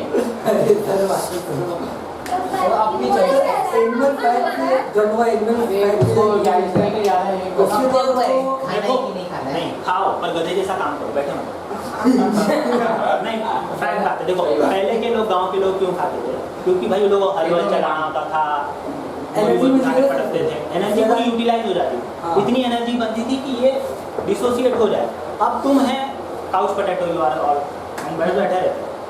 काउच पोटैटो मतलब जो काउच पे जो बैठा रहता है, तुमको क्या है, टीवी देखना है बैठ के, कंप्यूटर चलाना है, मोबाइल चलाना है, पढ़ने के नाम पे तो बस तुम लोग बुक को ऐसे देखते रहते हो जैसे बस लोग घर वालों को लगता है पढ़ रहा है बच्चा। तो अभी क्या हुआ, कुछ फिजिकल वर्क हुआ क्या तुम्हारा, तो अभी एक डिसोसिएट कैसे होगा। उस समय हो जाता था, चलो बात अलग, अभी नहीं हो रहा। अभी ये उसमें वो क्यों खाते हैं फिर? ये आपको कार्डियोवास्कुलर डिजीज ज़्यादा है, बैठे बैठे भी होती है। ये आपको हार्ट अटैक देगा, कोलेस्ट्रॉल बढ़ेगा, ये आपको हार्ट अटैक देगा। हार्ट अटैक वो भी सब बुढ़ों में हो जाता है। आज की डेट के अंदर यंग लोगों को हार्ट अटैक आ रहा है, 24-25 साल की उम्र के अंदर हार्ट अटैक आने के चांसेस हो रहे हैं। इंडिया में देखा जा रहा है। क्यों देखा जा रहा है? एजुकेशन की वजह से एक फिगर लगता है।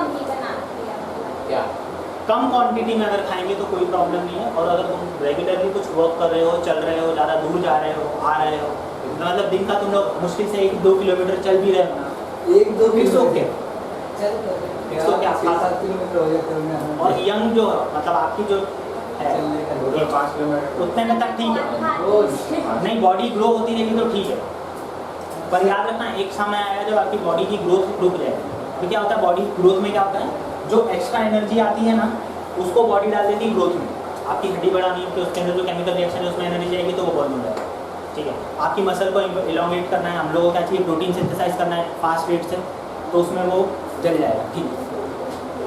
जब एज तुम्हारी बढ़े, अब क्या होता है, मतलब समझ लो मेरी एज, अब मेरी बॉडी बढ़ेगी क्या, जितनी बढ़नी थी बढ़ेगी, ठीक है, सिर्फ मैं और मोटा हो सकता, अर्थात मैं जो भी खाना खाऊंगा उससे मेरी बॉडी ग्रोथ में नहीं जाएगा, वो स्टोरेज में चला जाएगा। प्रॉब्लम वहाँ से चालू, ठीक है। चीज़ों को समझ के काम किया करो, और साइंस आपको वही देता है, एज देता है, समझा। हार्मफुल किसके लिए, मेरे जैसे लोग, तुम लोगों के लिए हार्मफुल नहीं है। अंदर जब तुम मेरी एज के आ जाओगे तब सर मतलब सैचुरेटेड जो रहते हैं उसको खा सकते हो और अनसैचुरेटेड 2 किस्म के फैट होते हैं, सैचुरेटेड और अनसैचुरेटेड। देखो बुक के अंदर तुम लोग देखो, सिंपली तुम लोग को दिया हुआ है सैचुरेटेड फैट कौन सा होता है, अनसैचुरेटेड फैट कौन सा होता है। वेजिटेबल जो ऑयल है वो अनसैचुरेटेड ऑयल, मतलब अनसैचुरेटेड फैट है। ऑयल बोलो फैट बोलो बात एक ही होती है। बॉडी जाके बॉडी में ऐसा नहीं होता कि भाई ये ऑयल अलग है, इसको मैं अलग कंपार्टमेंट में स्टोर करूँगा, या फैट है इसको अलग कंपार्टमेंट ना, सभी और एक ही सेल में स्टोर होता है फैट सेल में।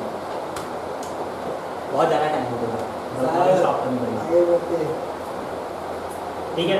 वो तो है आप क्या तो वैसे इसके अंदर प्लेटिनम भी इस्तेमाल करते नहीं करते, सैचुरेटेड और अनसैचुरेटेड। फैट कैसा है ये जब तुम लोग को आगे और समझाएंगे सर, जब ऑर्गेनिक केमिस्ट्री पढ़ोगे ना, ऑर्गेनिक केमिस्ट्री के अंदर भी लास्ट में जो डे टू डे केमिस्ट्री आती है उसके अंदर आपको पूरी फैट चेन समझाई जाएगी, टेंशन नहीं, ठीक है। कितना महंगा कौन लेगा सर प्लैटिनम? हाँ प्लैटिनम कौन यूज़ करेगा इतना? अमीर लोगों की चॉइस। चलो छोड़ो, आगे चलो। फॉर्मुलेशन, अच्छा ठीक है। दूसरा भी एक चीज़ है, अगर हम लोग किसी भी एलिमेंट के अंदर डबल बॉन्ड में से कौन सा भी हम लोग का ग्रुप है, अल्कलीन एलिमेंट्स है, चेन्स है, कार्बन चेन्स है, अगर उनके डबल बॉन्ड को तोड़ने के लिए भी हम लोग का हाइड्रोजन यूज होगा। जैसे इधर डबल बॉन्ड तोड़ा, वैसे ही हर एक कंपाउंड के अंदर कार्बन की कितनी भी बड़ी से बड़ी चेन हो, नाइट्रोजन लगा हुआ कुछ भी हो, पर अगर मेरे को किसी भी कार्बन के बीच में डबल बॉन्ड है उसको तोड़ना है तो उधर मेरे को क्या देना पड़ेगा, हाइड्रोजन देना पड़ेगा। क्यों, क्या करता है हाइड्रोजन, सबसे अच्छा काम करता है, ये बॉन्ड तोड़ता है, ठीक है। एक हाइड्रोजन इस वाले बॉन्ड के साथ वापस से चिपक जाता है इसके साथ, और इसका टूटे हुए बॉन्ड के साथ दूसरा हाइड्रोजन चिपक जाता है। तो बॉन्ड तोड़ने के लिए, डबल बॉन्ड खासकर स्पेशली डबल बॉन्ड तोड़ने के लिए हाइड्रोजन इस्तेमाल होता है, जिसकी वजह से हम लोग को ऐसा एलिमेंट मिलता है, ठीक है। देखा जाता है यहाँ हाइड्रोजन यहाँ भी होना है, ठीक है, तो पूरा बैलेंस हो जाता है। और यहाँ क्या होगा, अगर यहाँ जब ये वाली कंडीशन होगा, इसमें सिर्फ और सिर्फ हाइड्रोजन कितने हैं, 4। हाइड्रोजन की संख्या बढ़ाने का भी, अगर अभी कोई बॉन्ड तोड़ना है तो मेरे को हाइड्रोजन डालना है, एनी हाउ हाइड्रोजन डालना है, बिना हाइड्रोजन के बॉन्ड टूटेगा, ठीक है। वही बताया और कुछ नहीं। ऑल्फिन्स रिएक्शन जो होता है वो वही रिएक्शन है। जनरली हम लोग क्या होता है, ऑल्फिन्स रिएक्शन, उसके अंदर हाइड्रोजन मतलब कार्बन का डबल बॉन्ड टूटता है, और उसके अंदर क्या इंक्लूड होता है, हाइड्रोजन। दोनों कार्बन आइटम पे हाइड्रोजन इंक्लूड होता है, बस बाकी देखो यूज़ जो है मैं डिस्कस करूँगा नेक्स्ट लेक्चर में, पर एक बार वीडियो और उससे पहले तुम्हारे डाउट निकाल के आओ जिन्होंने जो नहीं पढ़ा है, जो अटेंड नहीं किया है सर मैंने पूरा अटेंड नहीं किया। सर मैंने अटेंड तो पूरा केमिकल बॉन्ड किया लेकिन मुझे समझा नहीं। मतलब वही वाला नहीं किया। ठीक है चलेगा ना, कर लो ना, क्या हो गया। एक बार देखो, एक बार आपको सिर्फ वीडियो देखना है, ऐसा नहीं मैं बोलता हूँ कि आप पूरा की पूरा एक ही साथ देख के आओ। आप सिर्फ थोड़ा मान लो एक वीडियो आ गई, ठीक है, एक लेक्चर का डाउट निकालो, ज़्यादा मत करो। एक लेक्चर में मैंने लगभग 3 पेज पढ़ा, ठीक है, तो 3 पेज वो पढ़ो। आज जो मैंने पढ़ा 2 पेज वो पढ़ो। नेक्स्ट लेक्चर में तुम्हारा ये प्रिपरेशन हो चाहिए, तुम्हारा वीडियो देखना चाहिए। तुम्हारा जो तुमने वीडियो देखा उस वीडियो के जो पेजेस है तुमको पढ़ने चाहिए, तुमको रीड देना पड़ेगा, एक बार तुमको रीड करना पड़ेगा और उसमें से जो डाउट है वो निकालना पड़ेगा। दूसरा जो आज मैंने पढ़ा है वो तुमको रीड करना पड़ेगा और नेक्स्ट टाइम जब आओ तो इस प्रिपरेशन से आओ कि भाई मेरे को ये चीज़ें जो है पूछनी है, ये चीज़ें मुझे नहीं समझी। सिंपल, ये सब लोग कर सकते हो। और रोज़ मतलब जितने भी लेक्चर हैं मेरे, ज़्यादा से ज़्यादा कितना 9 लेक्चर तक चलेंगे। 9 लेक्चर मतलब नवंबर दिसंबर तक चला जाएगा, हो जाएगा हम लोग। तब तक में पूरा की पूरा 5th चैप्टर भी खत्म हो जाएगा, हम लोग का क्वेश्चन चल रहा है वो भी खत्म हो जाएगा। कॉलेज स्टार्ट होने से पहले तुम लोग का 11th खत्म हो जाएगा। कॉलेज स्टार्ट हो गए, गुंजाइश नहीं लग रहा मुझे। चलेगा ऑनलाइन सर एग्जाम। एग्जाम चालू हुआ, सर एग्जाम होगा। तो आई नहीं है। अरे क्या करें, सुप्रीम कोर्ट में केस कर दिया किसी ने। हाँ सर। आगे से पानी मत मारो। अरे नहीं सही है, हमारे भी गेम्स में कैसे आओगे क्या? लोग परसेंटेज वालों को दे रहे भाई पर हमारा ये सब क्यों नहीं देते? आरक्षण, अच्छा ओपेरा सर लेकिन माइनॉरिटी वालों को तो सब कुछ मिलता है, तो उनको और कुछ चाहिए। लालच पॉलिटिक्स, पॉलिटिक्स जिसका ज़्यादा 14 परसेंट है उसको मिल ही नहीं रहा। देखो आजकल देखो 10th में अगर ज़्यादा परसेंट आया तो फिर भी लोग गरीब हैं।